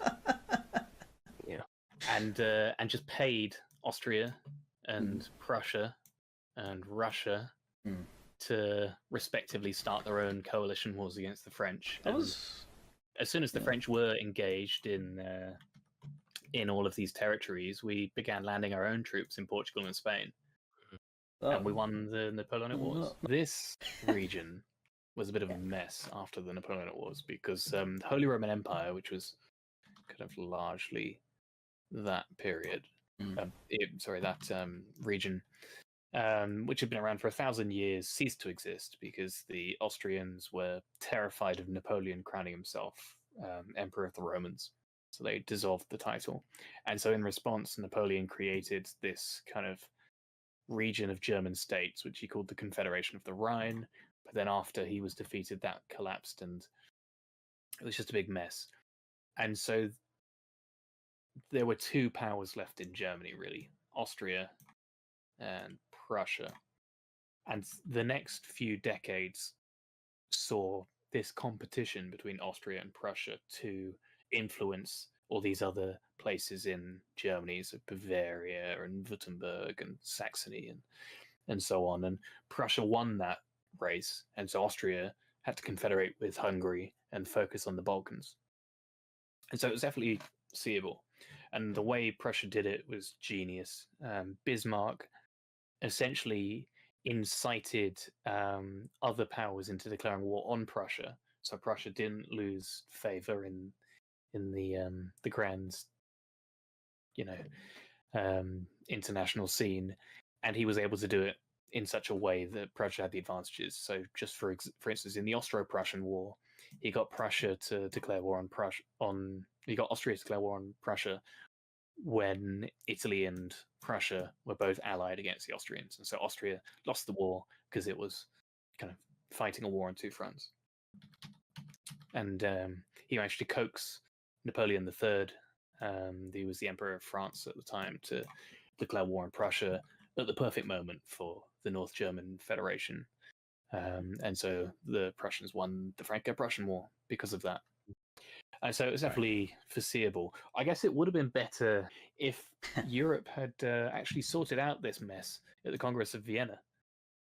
I felt like that was a pretty good opportunity to actually deal with this issue. Where? This is of the burning of the White House during the War of 1812. And it's particularly relevant because just as the Napoleonic Wars was the prelude to our relations with Germany, or Prussia, should I say, and Russia, the War of 1812, which was going on at the same time as the Napoleonic Wars, is the prelude to everything we're going to be talking about with the US. So at the end of the War of 1812, there was a treaty signed called the Treaty of Ghent. The war finished in 1814, so at the same time as the Congress of Vienna started. The Treaty of Ghent didn't actually solve anything. All of the issues that we had with the Americans were still ongoing issues. This is the United States, 1815 to 1845. So you can see the areas through which they expanded, particularly this Oregon area here and down here on the Mexican border. And these are among the other major issues that weren't settled with Britain with the Treaty of Ghent. So the main issues, to kind of briefly go through them, were one, the rights of natives. Britain was particularly keen on protecting the rights of native groups in the US, largely because the Americans wanted to expand west into American territory, and we thought that that would be a pretty good way of containing them. The War of 1812 wasn't great for the natives, but it didn't really resolve the issue. Shipping was another issue, because during the Napoleonic Wars, the Royal Navy kept on stopping American ships as part of its blockade of continental Europe, and also to try and impress British sailors who had attempted to escape from impressment on American ships. That was one of the key reasons for the war. That will remain an issue all the way throughout this until pretty much 1922. So that one is one that there's going to be a lot to talk about. The Canadian border, as I'm sure everyone can immediately see why, it's a bit of an issue, because this territory, it's not part of the US at the moment. In fact, I can try and get another map here. So this territory here is the US around the end of the War of 1812. And so they don't have all this territory yet. But at the same time, we haven't colonized all of it with Canada. And so where the border between Canada and the US is going to be isn't yet clear. Could be along there as it would eventually become. Or who knows, it could have been down there. A lot of dispute over that. Probably the biggest issue that would become the most immediate concern after the War of 1812 and the Treaty of Ghent is what to do with the Spanish colonies. This isn't entirely accurate. this map, as you can immediately see, because of Louisiana. So Napoleon invaded Spain. Invaded. It's a loose term. Spain in 1807, 1808, which led to the long series of events that would culminate in the Peninsular War. But the result of that was that Spain, which was already pretty weak at this time, massively destabilized. And so all across its colonies around the world, particularly in South America, there were a bunch of separatist revolutions that would form the nations that now exist today. So obviously Bolivar was one of the great figures of South American history. Bolivia is named after him. You had all of these different countries gaining independence. And the French took over Spanish Louisiana, and then Napoleon sold that to the US. And so these are the main issues. The Spanish lose out on Mexico, which becomes independent. The Americans set their eyes on Florida. They've had their eyes on Canada. Admittedly, taking Canada was pretty much stopped with the War of 1812. The issue was more this part of it. So these are the questions that faced the US and the British at the onset of 1815 and the period that we're covering. I think what's worth noting is that the US, even though they are this incredibly young, boisterous nation, one of the big aspects for the War of 1812 is that they're the generation after the guys who won the War of Independence. And so they almost feel like they have this obligation to live up to their fathers. And so you have all of these generations of boisterous kind of Americans who are pretty arrogant, and they believe in this manifest destiny that we mentioned, which is this belief that they have this divine right to take the Americas for themselves, basically. But regardless of this, they're still pretty reliant on British trade and British shipping. We mentioned in the previous streams about how the British Empire functioned. It's basically, we would set up specialist markets in places, and we would use the Royal Navy to ensure free trade across the world. And certainly over the course of this stream, we're going to see how the Americans adapt to that and how they make the most of that. But for now, still as this young, pretty weak nation, second-rate nation that they are, they're very reliant on British shipping and the strength of the Royal Navy, particularly in the West Indies, and the Caribbean. So, let me get my notes up. If it was a civilization game, America really does have a very good start, though, with all the resources and space they need. Yes, although the space is still in dispute. And of course, one of America's biggest resources that would come to help them a lot wouldn't really come to fruition until the end of the 19th century, which is oil. Mm-hmm. Obviously, the US have a lot of oil. Even at this point, like, they've got all that lumber, well, where we had deforested basically the whole country. Yes, and one of the biggest things that the US have is the land to produce agriculture. And we were heavily reliant on imports of American foods, particularly after the repeal of the Corn Laws, in order to keep our food prices low. And so there is a reliance from us on them as well. But at this point, it's certainly less. Just to wrap up what I was saying on oil, obviously at this point in time, coal is the key to the Industrial Revolution. When oil replaces it, that's a big issue for us because obviously we don't have much natural oil. That's one of the reasons why we were so keen on taking Mesopotamia from the Ottoman Empire during the First World War, which we successfully did, but that's a massive advantage to the Americans. The British wanted to particularly take part in this lucrative interstate carrying trade that the US has between all of their states, whilst the British West Indies are made open to American merchants. Particularly, one of the things that you saw in the War of 1812 is that these northern states along the Canadian border were a lot less keen on the war than the southern states. And part of the reason for it, as well as the fact that they're kind of on the border with Canada, with British Canada, so obviously it's not a good place to be, is also the fact that you get a lot of the American port cities in that area, and so they were a lot more reliant on British trade, and so they were a lot less keen to go to war with the US.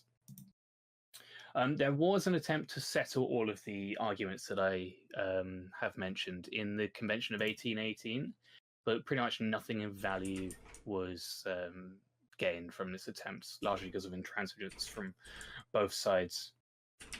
There was somewhat more success, including a settlement over how Britain would pay compensation for slaves that had escaped. Because obviously Britain at this point is starting to go around and act as global police force when it came to slaves. And so this is another area of dispute that we start to get with the Americans, who obviously heavily rely on slavery, particularly in the agricultural South. So we did come to an agreement with the Americans on basically handing back slaves that had escaped from the US to Canada during the War of 1812 and payment for that. As well as we finalized this part of the Canadian border with the war. So this part's pretty solid. It's all this area that is still under dispute. Which it is quite funny. They just do agree on a very straight line. Yeah, they follow the parallel. A bit like they did in Korea during the Korean War. Well, and I think they tried it in Vietnam as well, although with less success. So, the issue of greatest international importance which faced the US was the collapse of the Spanish Empire. And it was an issue that, whilst neither Britain nor the US actually had interests that aligned, both had the same sort of idea in their head, which diverged from the great European powers. Obviously, following the end of the Napoleonic Wars, the great European powers who were trying to be more conservative and try and protect the monarchies that had been threatened by the French Revolution were like, okay, we're going to give everything back to our monarchies. Britain, because we were now in a position where, with Spain collapsing, we would be left as pretty much the only European power in the Americas of any significance. We're pretty keen to not let the Spanish have their imperial territories back, as all of these revolts are springing up. And the Americans didn't want the Spanish to have all these territories, because obviously, as I mentioned, they've got their eyes on, for instance, the likes of Florida, Cuba, just off the map. The Americans want it for themselves. And so both the US and Britain actually find themselves aligned at the start of this point on the collapse of the Spanish Empire and the rise of all of these independent states.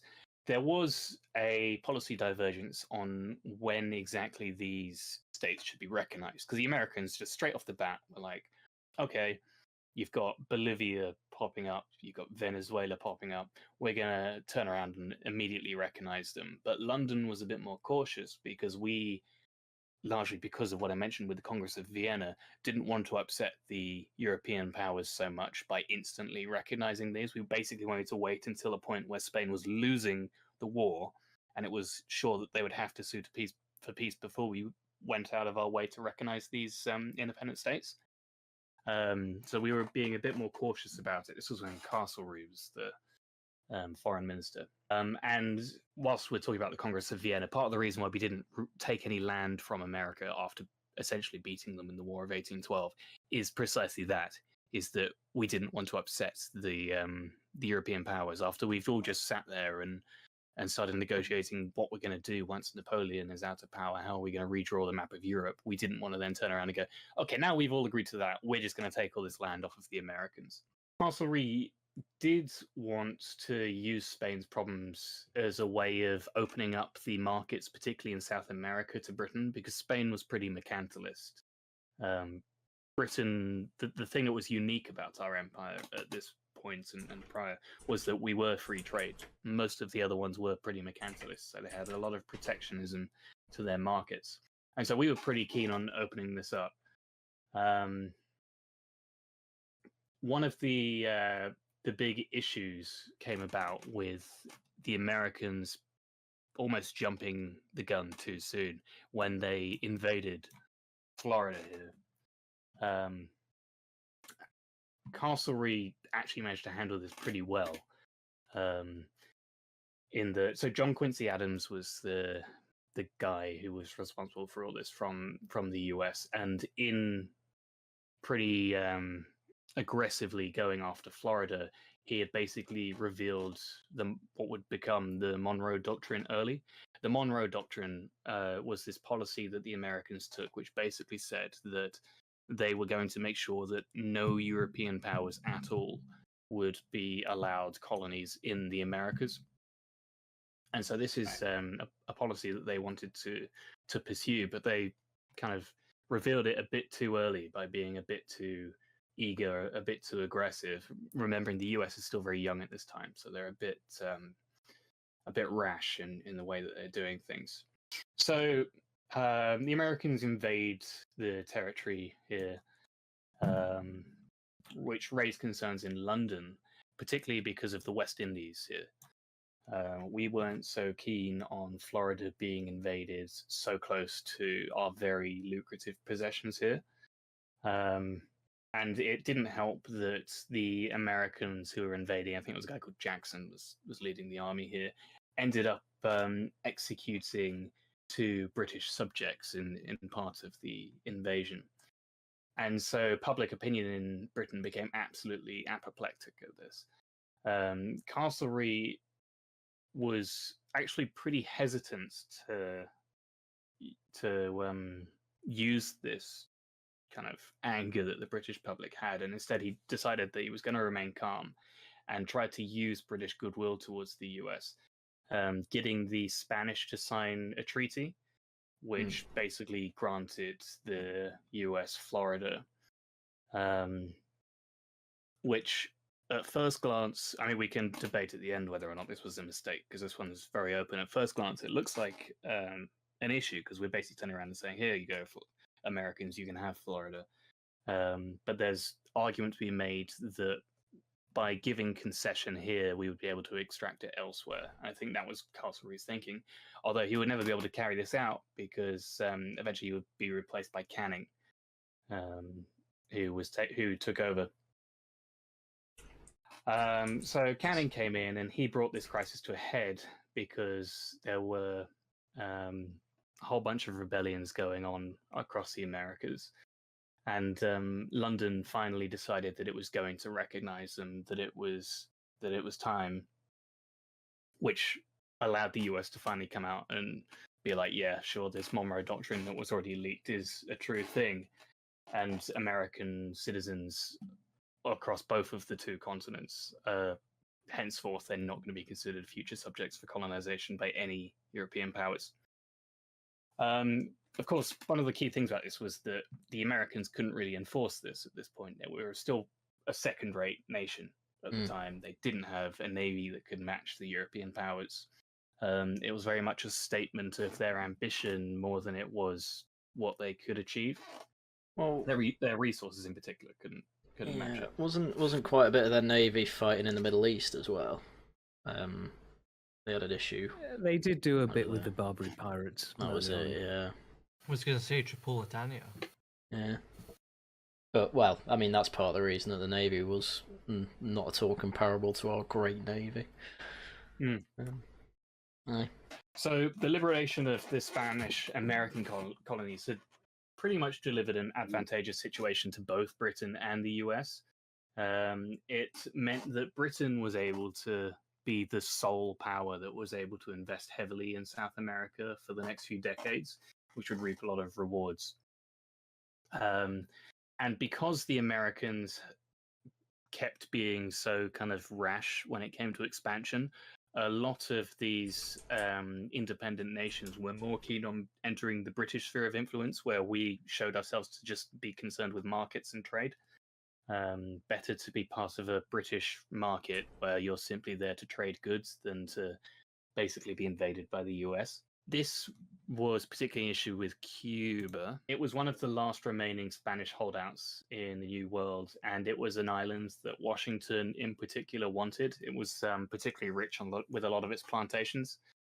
And so the issue with Cuba was that a lot of the new American republics that had propped up and gained independence basically got together because they wanted a joint invasion of Cuba. And the US tried to step in, trying to be a great power, and basically say, no, you can't do that. Probably what the Americans should have done is just remain quiet, and the assault would have failed. But like we say, the Americans still haven't learned at this point. And so when Washington began denouncing this annexation, they basically created this public perception that they wanted Cuba for themselves, which was entirely true. But because they weren't very subtle about it, they basically revealed this. And so this allowed us to get involved in the issue. So Canning came in and he trapped the Americans by basically drawing up this proposal where everyone had to sign an agreement not to take Cuba, which would force the Americans to have this self-denying aspect to it, which they obviously refused because they did want Cuba. And so this affair made it clear that whilst British policy was, like I say, more interested in purely maintaining these stable markets, the Americans were trying to be territorial. And so the balance of power in the Americans shifted towards the British. The Monroe Doctrine had pretty much been suspended at this point because of the failure of Cuba, at least temporarily. And American irritation soon made itself clear when they brought up a lot of the other petty squabbles. Congress in the US seemed to suggest an American right to dictate trade policy in the West Indies, which, as we've mentioned, is an area that the British were particularly sensitive with due to its proximity to the US and due to the reliance of trade in the West Indies with America, arguably more so than with Europe, due to locality.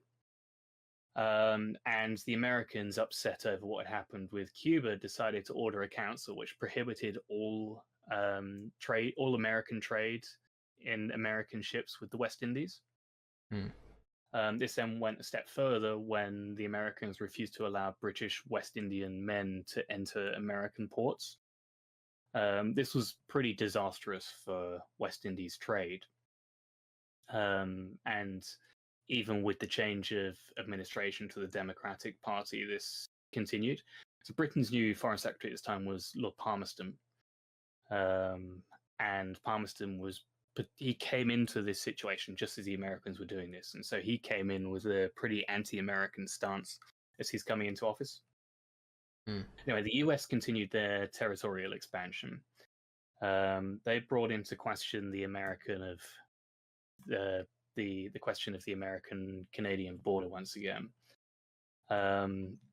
This particularly seemed to scare the British because the Americans basically... So the Dutch came in, and at the same time as all this was going on, there was the issue of Belgian independence, which we didn't cover.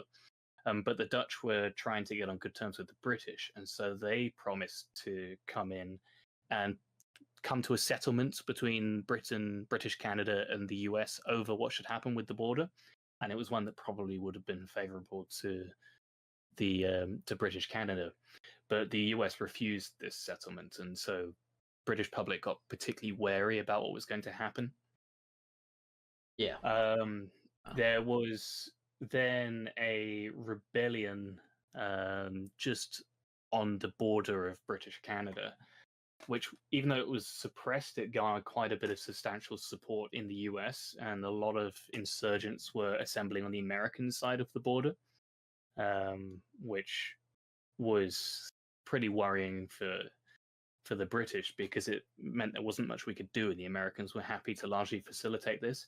And it wasn't until the American president at the time basically stepped in, and Palmerston declared that if the leader of this rebellion was in any way given hospitality, then there would be war, that the Americans gave way. Palmerston coming down is a good point to continue on from, because then he was replaced by Webster.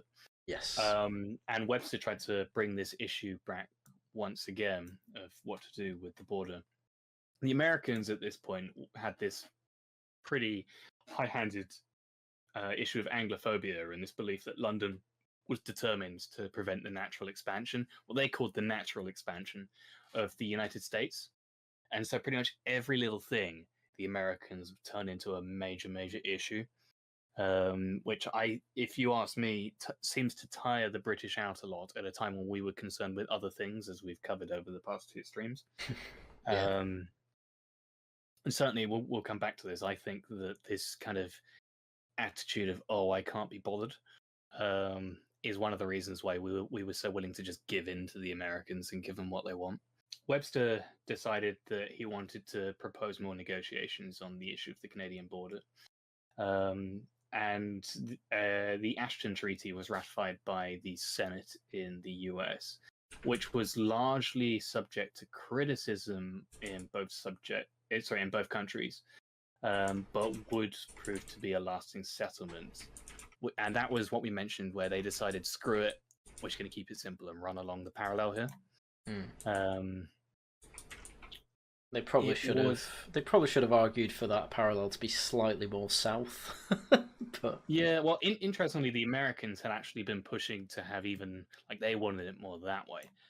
So the Americans actually conceded ground on that. But I think both sides were just like, can't be bothered. And well, although, but like I say, this was at a time when our primary interest was on our colonies, such as India, and oil, which would become the big resource of the US, wasn't a thing yet. And so, sure, there was land, but I mean, we had land with our enormous overseas empire, so I don't think they were that concerned with it. They certainly weren't willing to risk a war with the US over such a minor issue.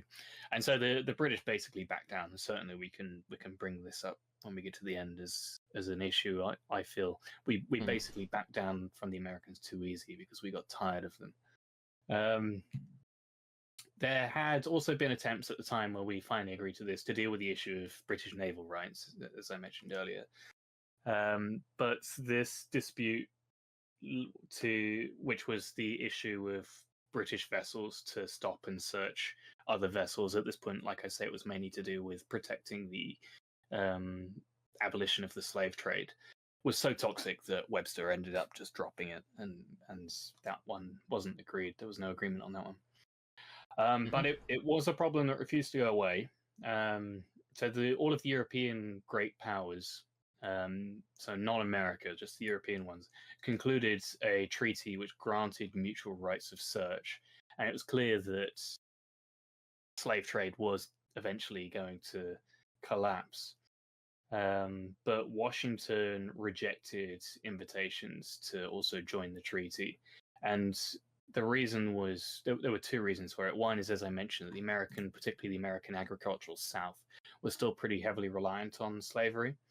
And two is this constant paranoia about national sovereignty. And they believed that the British right to search American vessels, even though it was happening de facto, to have it in a codified law like that would violate their sovereignty, they believe. So to look elsewhere at British policy, one of the other issues is, as I mentioned, was the destruction of the Spanish Empire, leaving Mexico as the only real force blocking American westward expansion, especially now that we've just surrendered this.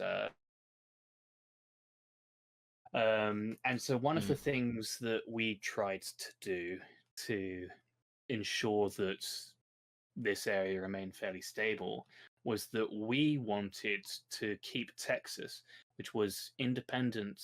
It became independent from Mexico, and they wanted to join the US. We wanted to keep Mexico as an independent nation state, as a buffer state, essentially, between Mexico and the US. However, all of the southern states in the US were in favor of annexation.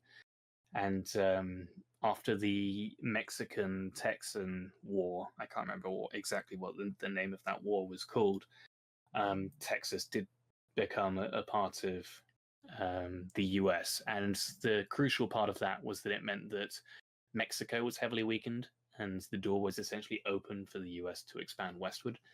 All the recognition of independence of Texas did by Britain was create this unnecessary argument with the US, who obviously they felt fairly justifiably insulted, and they felt that we were meddling in their affairs, meddling in their sphere. So Texas was annexed. The US made major gains in the war with Mexico that followed.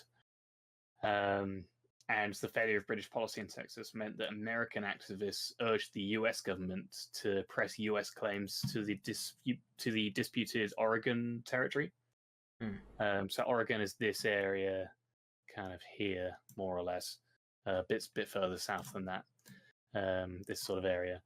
So we agreed on the parallel, but it was to the mountains here, and everything after that was still in dispute. In fact, my other map has that. Go back to the other map. Here we go. Hey. So this area that was in dispute between the US and Britain, and this is where we got the Pig War, and this is where we got the issue with the peninsula that you mentioned. Mm-hmm. Oh, we could have had an actual river border for once. My goodness. yes, we could have had a border along here. So the failure of British policy in Texas meant American activists urged the US government to press US claims in the disputed Oregon territory more strongly, because they believed that London's inability to get involved and create Texas as an independent buffer state had shown that London was essentially a paper tiger. And paper eagle, I guess you could go. Paper lion. Oh, Britain. Yeah.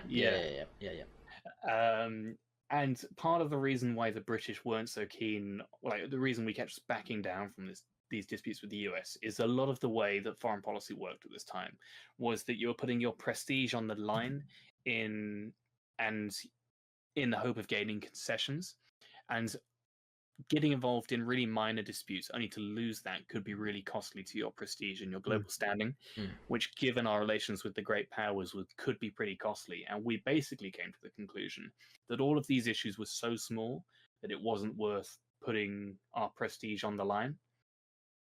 And so we kept backing down. We even tried to compromise by suggesting the Columbian River, which is this one here that we mentioned a minute ago, as the border. But the US president declared in his inaugural address that American claims were unquestionable, which was a pretty provocative statement. But they were always pretty jingoistic, those Americans. Yeah, like I say, they had this belief in manifest destiny. We actually came somewhat close to war with this issue over the Columbian River and Oregon. The only reason we didn't end up going to war was because basically the Mexicans and the Americans suddenly found themselves at significant risk of war. And so you have on one hand us being like, okay, we're not willing to risk our prestige on something so minor, and the Americans going, we have to worry about Mexico here as well as the British. And so both sides came to the agreement to just continue the parallel. And so with this, we basically have the American-Canadian pretty much decided as an issue. And so this is one of the main points of conflict that was just finally ended. However, even though this issue was ended, it did reveal a lot of the big issues in relations between Britain and America. There was a lot of mistrust. The Americans seemed to believe that Britain was trying to box them in and prevent them from getting their manifest destiny. The British, and particularly British foreign secretaries, decided that the Americans were far too insensitive and power-seeking, and that they wanted to just dominate the entirety of the New World, as well as all of its trade, which, like I say, is the main issue for the British Empire at this time. And obviously all of American propaganda presented Britain as this old European imperial kingdom, and obviously with America founded on the principles this was pretty easy to motivate Anglophobia among the American people. Because of the way that we kept backing out of these disputes, along with this Anglophobic propaganda, the Americans basically convinced themselves to once again adopt the Monroe Doctrine, which we had managed, like I said, we managed to pretty much end that with the Cuban issue. But now the Americans were so energized over what they perceived to be a success with the Canadian border. That once again they wanted to bring the Monroe Doctrine back into official government policy. This really strained relations with the UK. The Americans threatened to annex Hawaii, which made things even worse.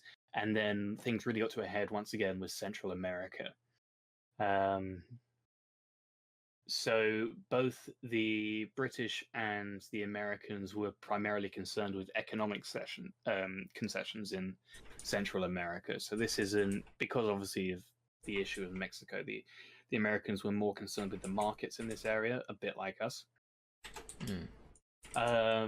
And we tried to sign this treaty, the Clayton-Bull Treaty, between Britain and the US, which stipulated that neither the US nor Britain would hold any sort of dominion over Central America. But this treaty didn't really hold. It didn't mean anything, a bit like the attempts in 1818 to sort out all of these issues with the US. So Spain tried to get involved once again, and they tried to get France, the US, and Britain, don't know why they wanted to get France involved in this, but who knows, into this self-denying thing, a bit like we tried to do over the issue of Cuba, where basically all of the countries would have to come out and say, right, we formally renounce all aims and ambitions in the area. And everyone agreed to it except for Washington. Everett, who was the Secretary of State at the time, basically asserted the manifest destiny of America, which would involve the acquisition of all European territories in the Americas. So this included, once again, the issue of Cuba. And Pierce was elected as president, and he was pretty expansionist. And so what we see is basically the European powers, Britain, France, agreeing to Spain's attempt to get everyone to renounce claims, but the Americans not doing so, which gradually drifted us towards war with the US once again. This reached a boiling point when there was an American guy called William Walker who seized part of the Mexican coast with support from Nicaragua. Didn't know that. Yeah. He did this both in Mexico and Nicaragua, and that's why he had Nicaragua's support for this. Palmerston's back. You see a lot of that, though, don't you, with American adventures, filibustering, isn't it? Yes. He was one of the filibusters. Palmerston's he's back in the picture at this point, and so he was pressing for the British to send a fleet over to this area and for a public chastisement of Nicaragua. But Disraeli in the cabinet basically came out and said, no way, we are not willing to escalate into a war over such a small issue. And so Disraeli comes in, and there is this attempt by the British to review our policy towards the US because of the fact that we come so close to a war, which in Disraeli's view would have just been disastrous and was a complete waste of time. And so Britain began recognizing that in these sort of areas, our interests were simply not as strong as the Americans, and so there was no point competing, and it would only be to our detriment. And so we signed a series of negotiations with the various Central American states, which basically surrendered all of our claims and brought a complete end to British involvement in the area. This is alongside the thing we agreed to with the Spanish, which basically did the same thing. Part of the reason why the British at this point decided that it wasn't worth straining ourselves and potentially going to war with the US is this is the point where we see the US beginning to rise as an industrial power. So, as we mentioned in the previous streams, the way the British Empire worked was that we tried to use the Royal Navy to ensure that there was almost global free trade. And then we used this global free trade, the ending of mercantilism, the opening up of markets, so that we could import specialized produce from specialized colonies at cheap prices, and then at these cheap prices turn these imports into manufactured goods, which we could then export at much higher prices. Anyway, the US began to industrialize at this point. Obviously, we've mentioned the amount of land and resources and the enormous population the Americans have, and so it's not difficult for them to quickly begin industrializing. But two of the major issues that there is with the Americans doing this is that they begin to outpace us for two reasons. One is that whilst we are completely committed to free trade, the Americans are not. So they go onto our markets, which are completely free of tariffs, and they begin dumping all of these American manufactured produce products, which rapidly decrease the price on the market of a lot of the goods that we were manufacturing and exporting, which begins to harm our economy. But we can't do that back to the Americans because of the tariffs that they put on to foreign goods. And so essentially the Americans are protecting their own markets whilst assaulting British imperial markets overseas through the use of protectionism and tariffs.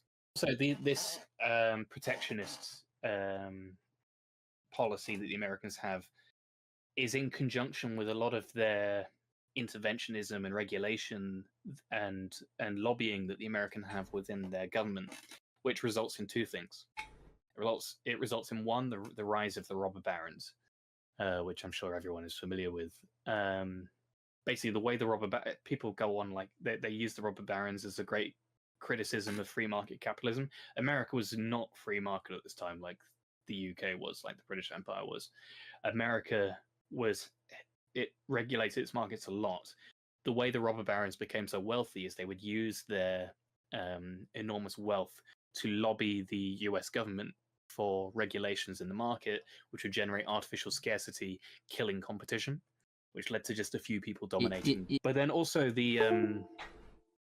this rise of the robber barons basically means that they are able to use this position favoring these elites with regulation and intervention to attract a lot of British bankers and financiers to America.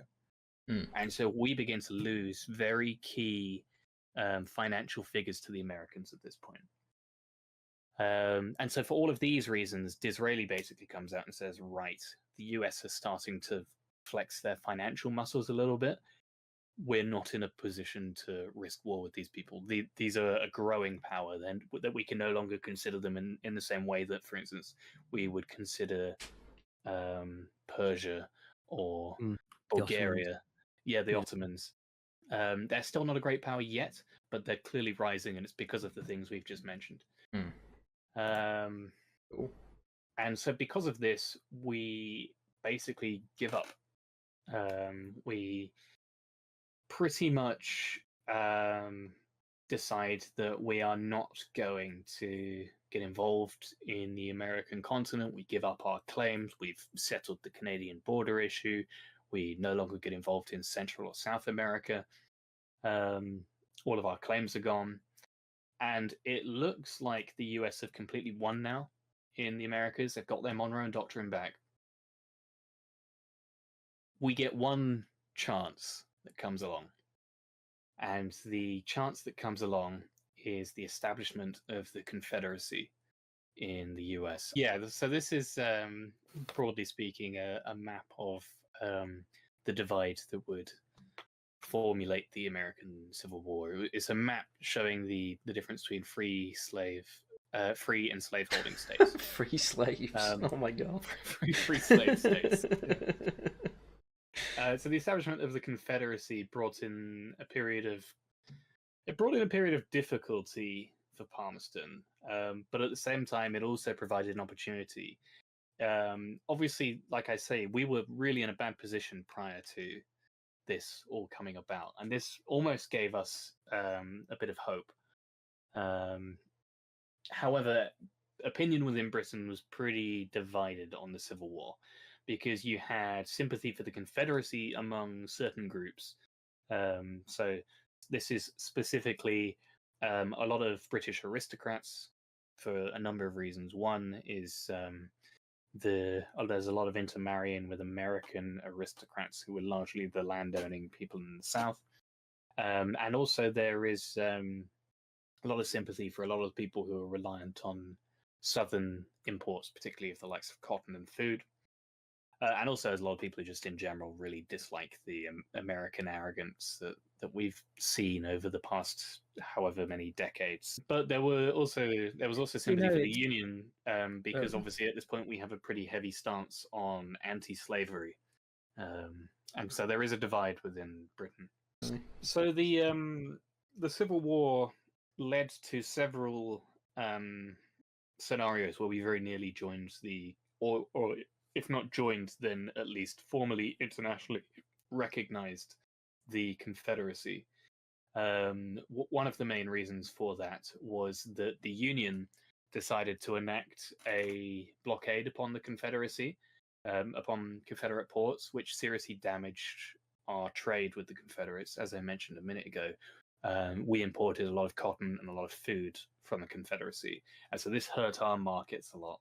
And a lot of the supporters for the Union were undermined even more by a lot of the internal politics in the North.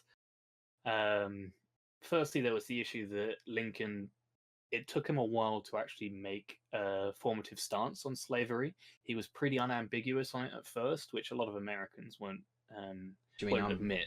Do you mean ambiguous? Yeah, sorry.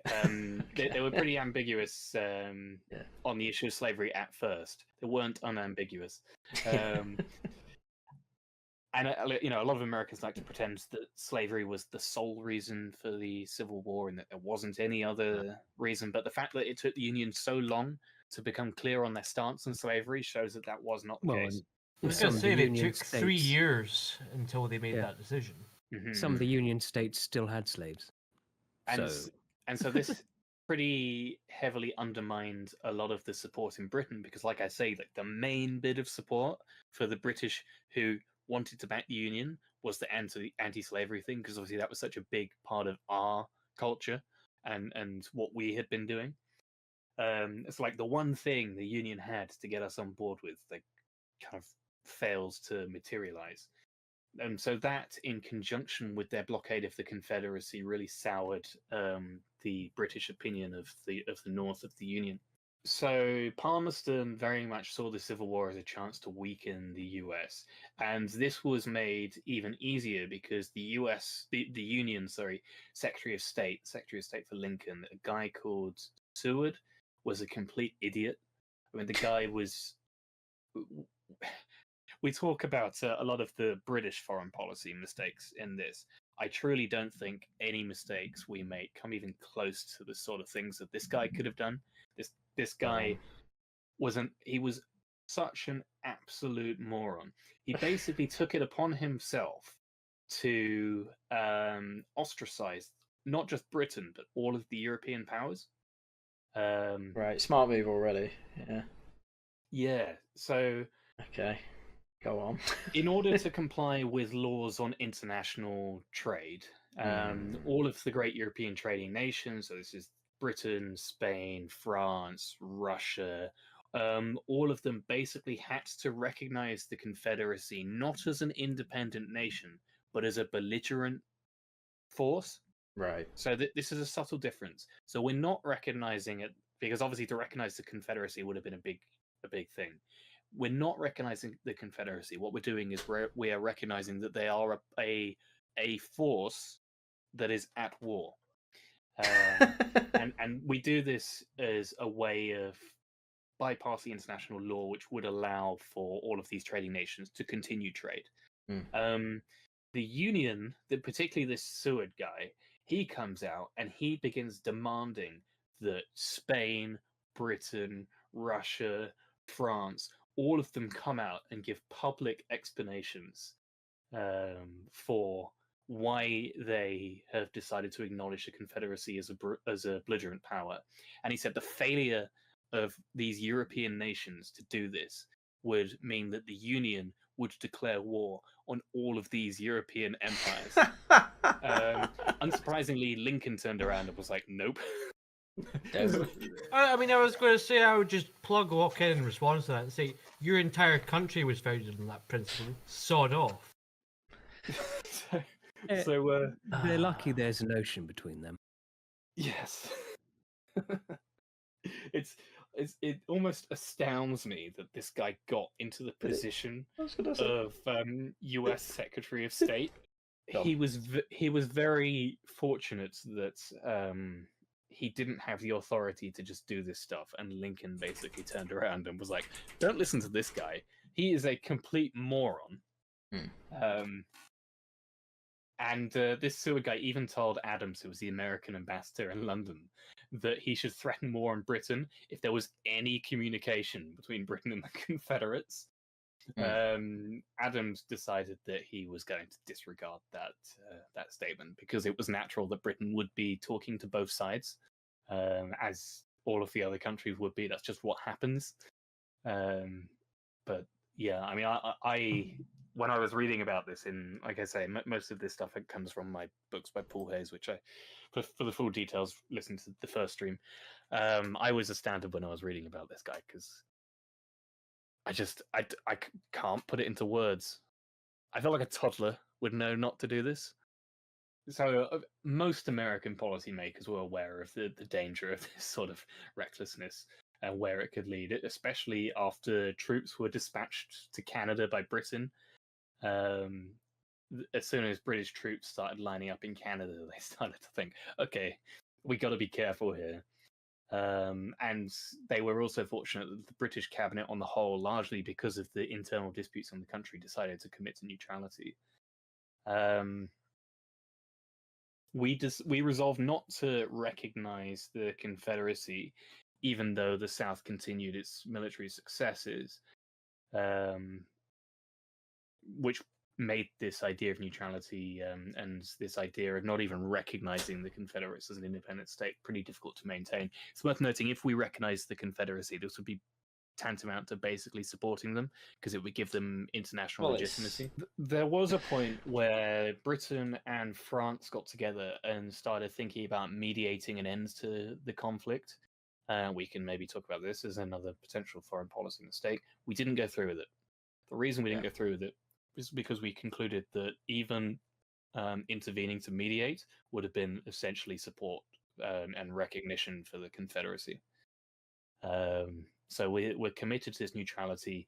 One of the bigger threats to neutrality that came about was Union actions against British shipping.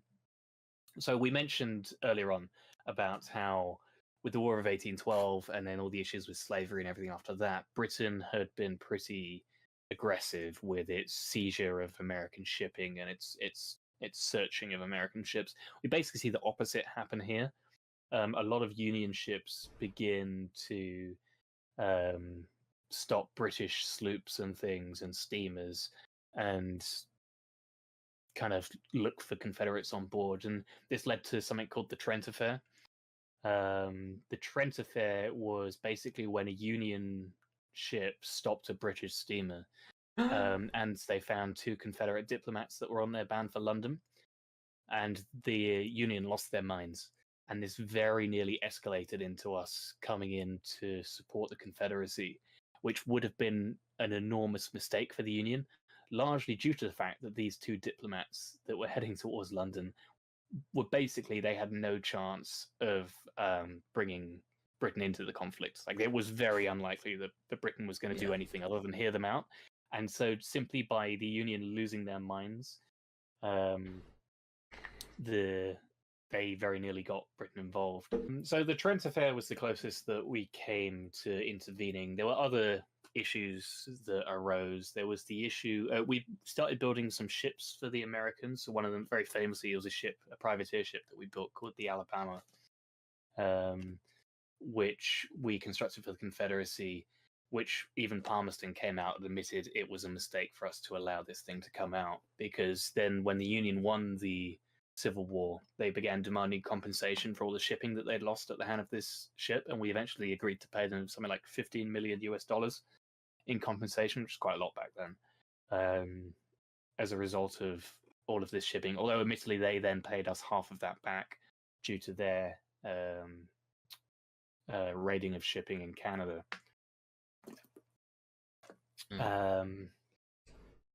However, at the end of the day, Britain's threat of intervening in the Civil War largely remained remote, and we completely committed ourselves to neutrality. However, there were some European nations that tried to take advantage of America's inability to uphold the Monroe Doctrine. So Spain and France in particular started to once again get involved in the Americas. Obviously, they were being held at bay largely by the Monroe Doctrine, which, like I say, largely relied on the Royal Navy, ironically, to maintain. So the Spanish decided to try and reassert control over Santo Domingo, although they ultimately failed with that. And a more serious threat to the US was there was a Franco-Spanish invasion of Mexico, which was largely it was to do with some sort of debt repayment or something or other. Palmerston wanted us to get involved and actually act with the French and Spanish and take advantage of this situation. But instead, what we did was that we refused to back the French and the Spanish. Apparently, the cited reason for this was that we would have no part in Napoleon III's plans, which caused us to break our policy away from the French, which is a shame because I feel like we could have really taken advantage of this situation. Instead, we flipped over and we decided we're going to have no plans for this, and we pressured the Spanish into withdrawing. And so in the end, it was only the French who got involved in this, and the French themselves were dissuaded from getting involved only when the guy that they wanted to put on the Mexican throne died.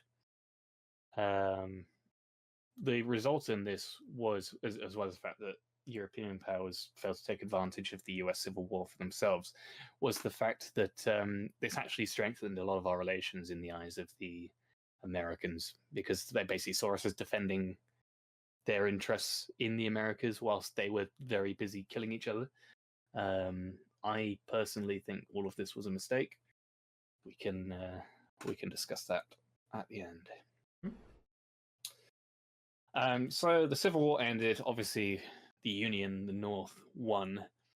And this resulted in, like I said, that was our last chance to really heavily get involved in the Americas and to curb American expansion. It led to this unity in America, which fueled their industrial economic growth that we've already spoken about. And it basically became apparent within London that we couldn't maintain a position as the rival of the US anymore. If we were to do so, it would put our position with relation to the other great powers in Europe at strain. And this is a point where we have the Gladstone and Disraeli administrations that we spoke about in the last two streams. So we get into the 1870s and the 1880s at this point. And so we got to this point where there was a trend of finally recognizing America as one of the great powers, largely because we felt we could no longer get involved and compete in the American. Salisbury comes in, as we have spoken about. And the key thing was, so obviously Gladstone, we mentioned, had a largely isolationist policy. It isn't until Salisbury comes in first as the foreign secretary to Disraeli, and then as prime minister in his own right, also holding the position of foreign minister.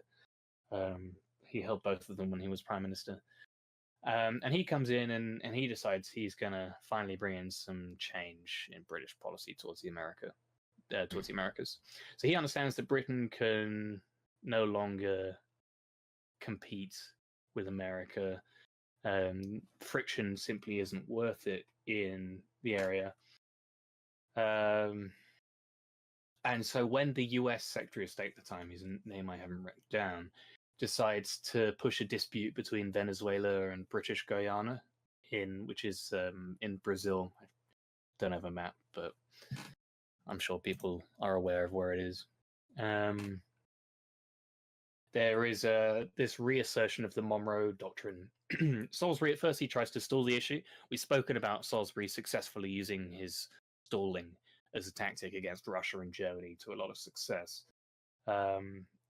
Presumably, he was hoping that the Americans would eventually get distracted by another issue, or that there'd be too much public pressure, and that they would basically back down from supporting Venezuela.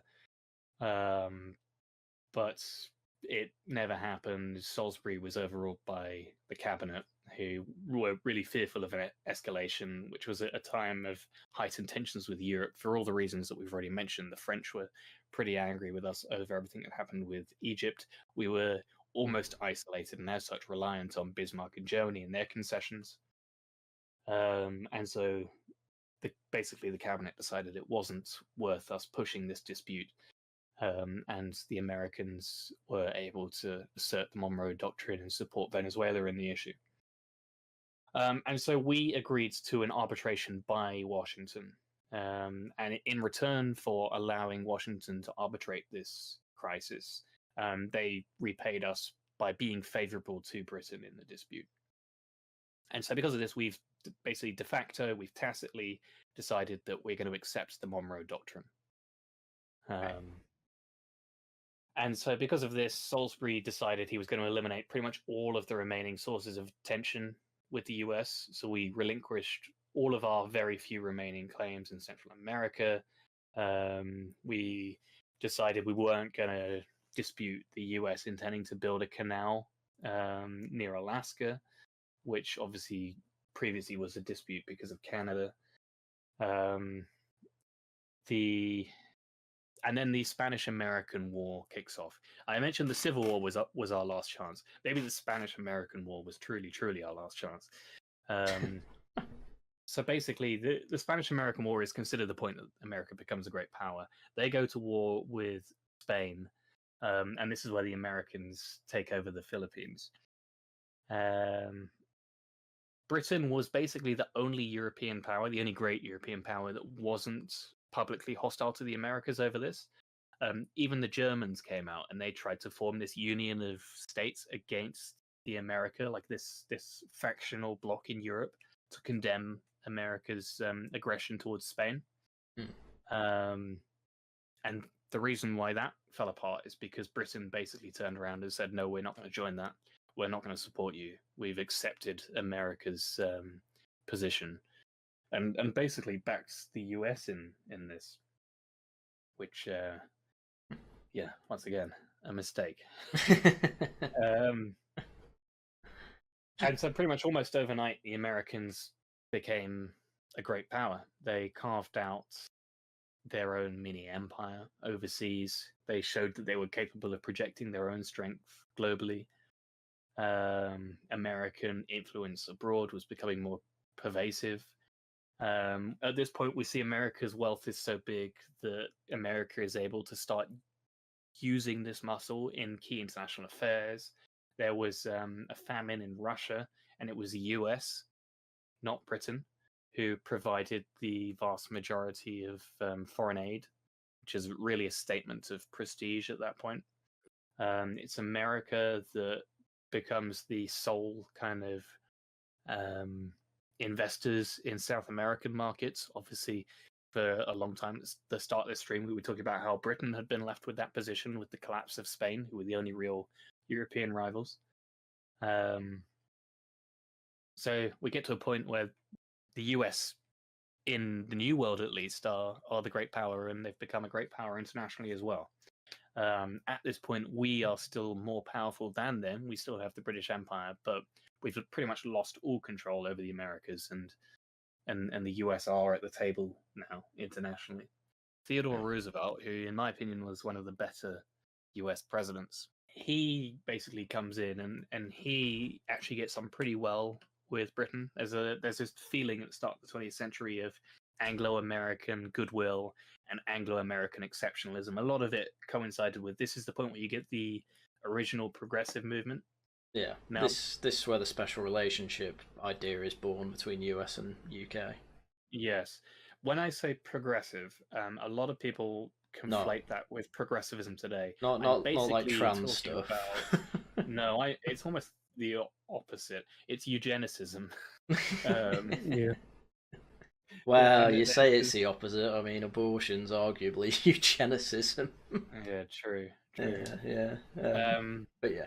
And obviously a lot of Americans, I know the Americans these days all like to pretend they're Irish. At this point, it was the WASP sort of era. They all wanted to be like, yeah, no, we're Anglo-Saxon, we're English. And so there was almost, that helped goodwill between America and Britain a lot, because the Americans all basically wanted to be British, and they saw this very much this racial divide, internationally at least. So things are looking pretty positive between America and Britain. This is especially helped by Roosevelt. And I think the biggest testament to how good relations were at this time was that, so we are competing with the Germans at this point in a naval arms race. What no one really talks about is how the Americans also invest an enormous amount of money in creating an enormous battle fleet. And pretty much in London, we're just like, okay. We're not provoked by it like we are with the Germans. And a lot of that is because Roosevelt, Theodore Roosevelt, let's clarify, not FDR, is coming out and he's basically saying, sure, we're building this fleet, but it is the Royal Navy that keeps international peace, and this is second to the Royal Navy, and it's meant to be a supplementary force. The Great White Fleet, isn't it? Possibly, yes.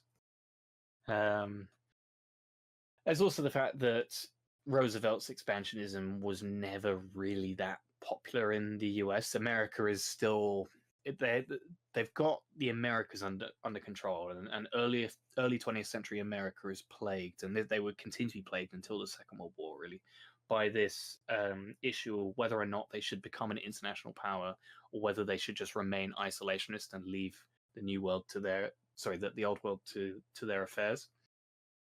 Roosevelt was one of the guys who wanted to be a bit more involved,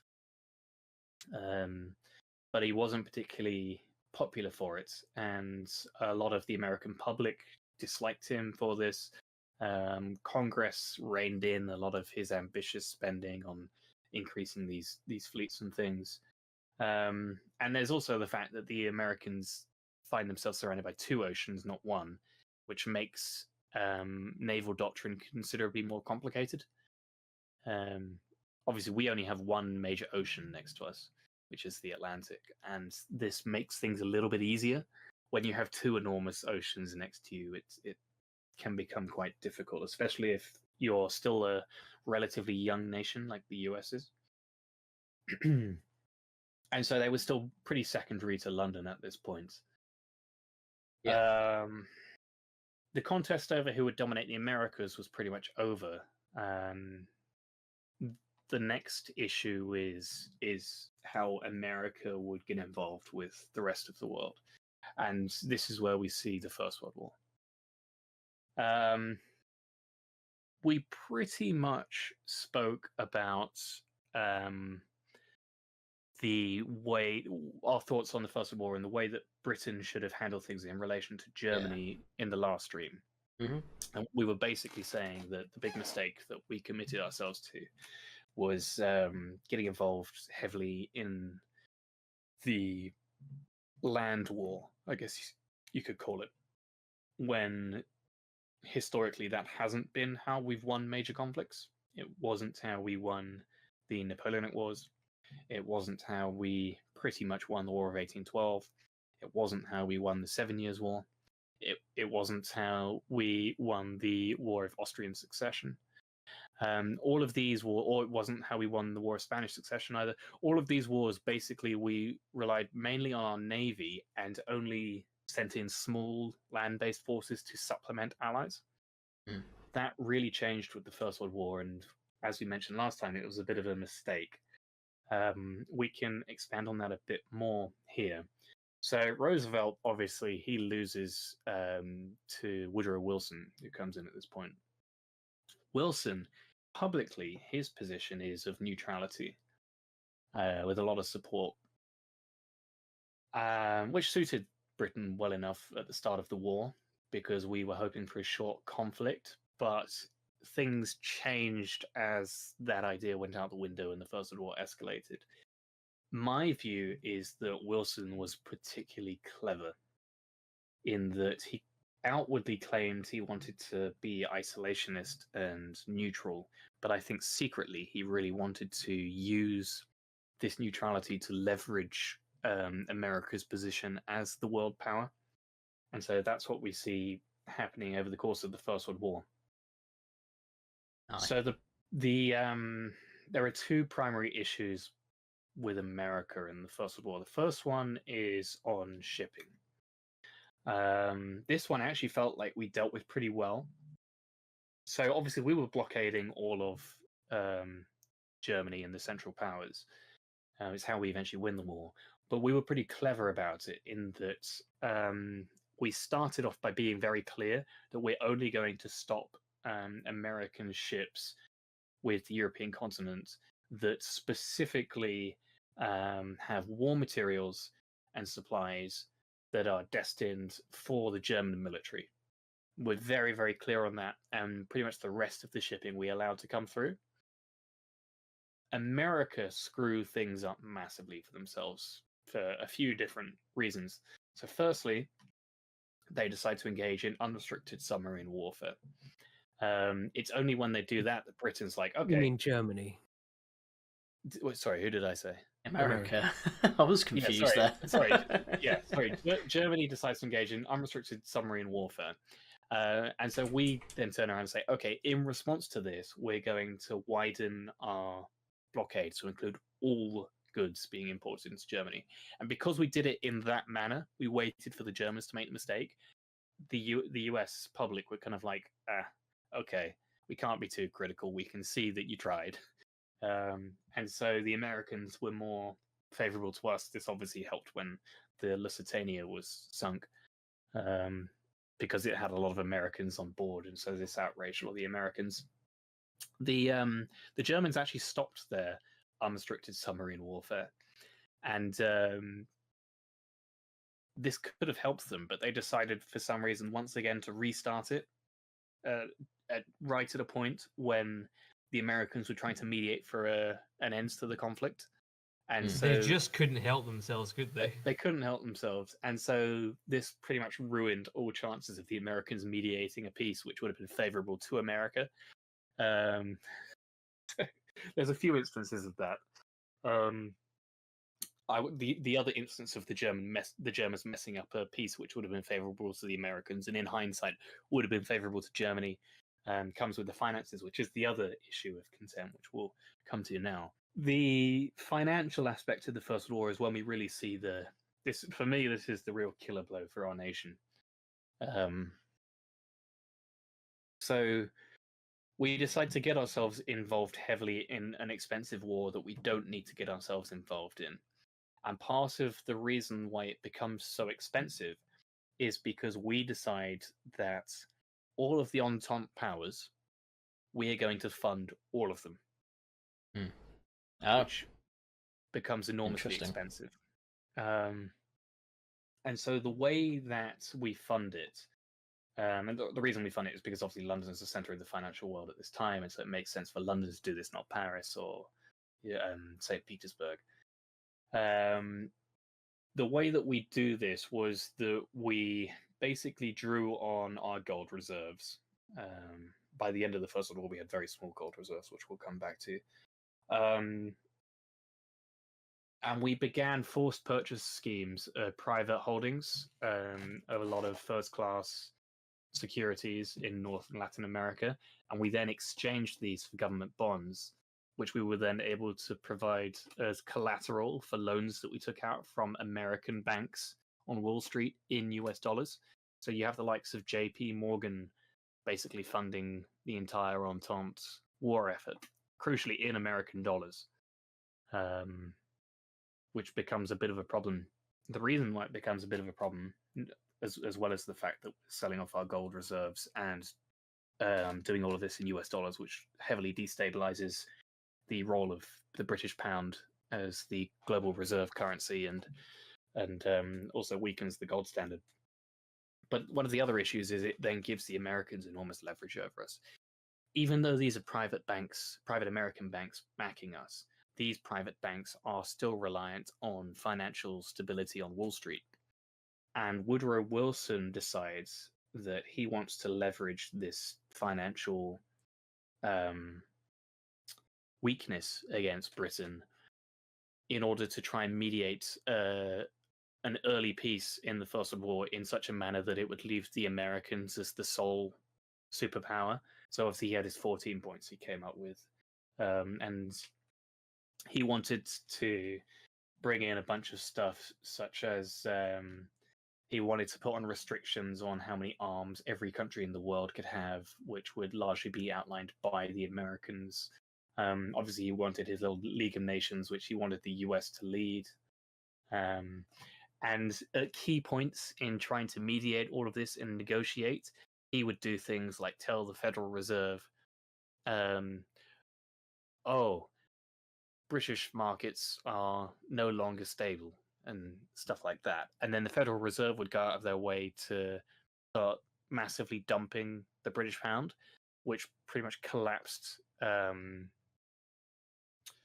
all confidence in the British pound on the stock exchange, which pretty much caused chaos in our war economy. And then it also meant that we became more reliant on taking out US dollars from all of these American banks.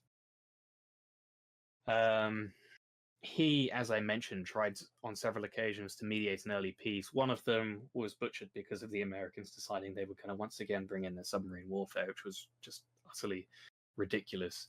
And another one was this one, where he tried to use this position where he was dumping the British pound in order to force the British to come to the table and agree to an early peace mediated by the US. The way that we managed to survive this one is the Germans, in their infinite wisdom, decided to come out before the British and say, no, we're not going to do that. And so this then allowed us to say no, because we're like, well, if the Germans aren't going to do it, Why should we? So that fell apart. The Germans really utterly stupid there. Because had they just not said anything, we would have been forced to basically concede to the Americans, because this was our weak point. This is our Achilles heel. Anyway, First War eventually comes to an end. And this is pretty much a point where we've been almost destroyed economically. And part of the reason why the damage is so bad is twofold. One is the collapse of the gold standard and the British pound's role as the financial reserve currency. And this happened because of, as I mentioned, us deciding to offload our gold reserves to fund the war. Big mistake. We attempted in the 1920s, this is when Churchill was secretary, to reintroduce the gold standard, but because we had such low gold reserves, it inevitably failed. And this is where we see the US dollar become the primary reserve currency of the world. And the other primary issue is we basically thought we can borrow from the US instead of having to liquidate our imperial provinces like the Germans tried to do, which crippled their economy to such a point they lost the war. We can just borrow from the US, and the way we'll pay it back is that the French and the Russians are borrowing from us. And so, and the Entente powers borrowed 4 times more from us than we borrowed from the US. And so, okay, once the war is over, the reparations we receive from Paris and from, well, now Russia is a different country altogether, so it's difficult to get money from them. But from the Entente powers, we can then send it straight to Washington and pay off our own debts. Part of the reason why this system doesn't work is because Germany's reparations to France are very slow because Germany's been crippled economically. France has also taken enormous economic damage, so they can't pass this money from Germany to them, to London, and so we can't then pass this money on to Washington. And so this whole economic system breaks down, and it only really kickstarts again when Washington's like, okay, we see that we have to start loaning out money to Berlin so that they can pay the French, so that the French can pay the British, so that the British can pay us. The system works. This begins happening, and of course, crucially, now we see the point where the US is acting as global lenders. They're taking the position that we had. Yeah. And this whole system falls apart because of the global financial crisis that occurs in 1929. The result of this is that the Americans are particularly concerned about their own economic interests. And so they basically say to the Germans, okay, the debt repayments that you have to make with us, we're going to completely forgive. And so the Germans are like, okay. And so they then stop sending money on to the French, who then stop sending money on to us. So we can't repay the Americans. And at this point, we're panicking. Our gold reserves are very low. We haven't been able to reintroduce the gold standard. Our colonies we've begun to liquidate. It's part of the reason we see the British Empire begin to... Obviously, very famously, there's that picture of the British Empire at its peak in 1920 or 1920-something. The reason why it was so short-lived is because we then start to liquidate these colonies to pay off our debt. And that's why by the outbreak of the Second World War, it's a bit smaller. We do have one last kind of roll of the dice, and this is a policy that I think came almost too late, but regardless, it was a pretty sensible policy. And this was the policy of imperial preference. So we raised tariffs on other nations, except for those within our empire, which, I mean, in general, protectionism and mercantilism isn't great if you're trying to grow an economy, but when you have a third of the world as your market, you don't need to worry about that so much. Works great. Yes, and this was particularly useful in trying to combat America. This whole period, we're trying to federalize the empire. So go back to the 1880s, where at this point the US is a pretty major power. They've come out of their civil war kicking, and their industry by the time they get to the 1880s is really taking off. Russia has finally begun to be resurgent again after years of stagnation. The balance of power in Europe is thrown in by the creation of a German superstate. There's the UK finding itself under scrutiny and isolated after annexing Egypt, as we've mentioned before. And so under all of these conditions, this idea of imperial federation becomes largely prevalent. It largely was influenced by this guy called John Robert Seeley, who originally wrote about it. And obviously, it was an idea of federating our major colonies such as Canada, South Africa, Australia, etc., in a similar way to how the states of America are federated into the United States. Right. So rather than being colonies, they become part of Britain, essentially. Right. Yeah. Gladstone never really saw the empire as anything other than a trading force. Salisbury, who was an imperialist, saw it as just a highly unlikely prospect because of the competing interests of all of these various colonies. The idea did get a lot of traction and support from Joseph Chamberlain, who wanted to use the 1906 election to provide a long-term plan for imperial federation. He wanted to implement this imperial preference, this tariff-based system of priority trade to the empire, in order to bring about imperial federation. But the general public was so afraid of the possibility of rising food prices from bringing back protectionism.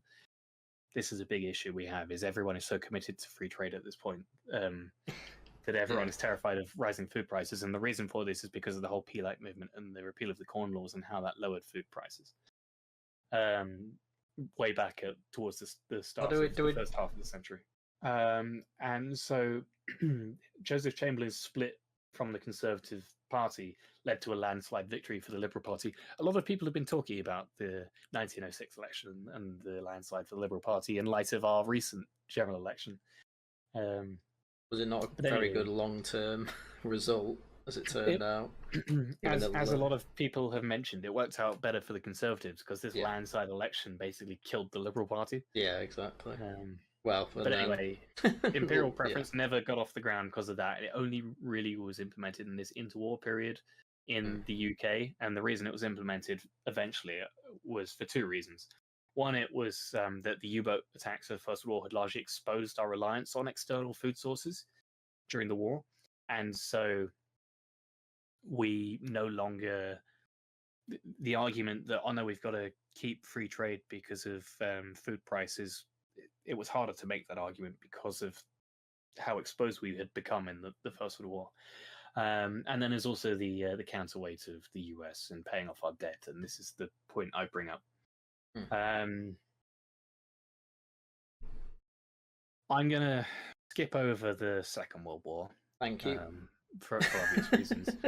And I just want to lastly talk about the Bretton Woods Agreement. Because the Bretton Woods Agreement, because of the Second World War, much like the First World War, we're reliant on the US to fund us in this enormously expensive and largely unnecessary war.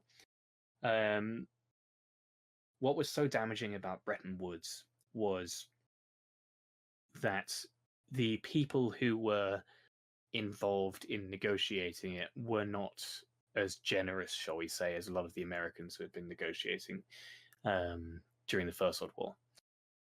Specifically, the two people who were leading negotiations between Britain and America over this stuff were Harry Dexter White, who was, it's now come out, he was actually a Soviet spy. So there are a whole load of books on this that are pretty easy to find. But basically, Washington was absolutely full of Stalin spies during this time, to the point where pretty much US policy was being dictated by Moscow. And this Dexter White negotiating with Britain on how we were going to structure our debts and fund the war, and then the post-war financial system, was a Soviet spy.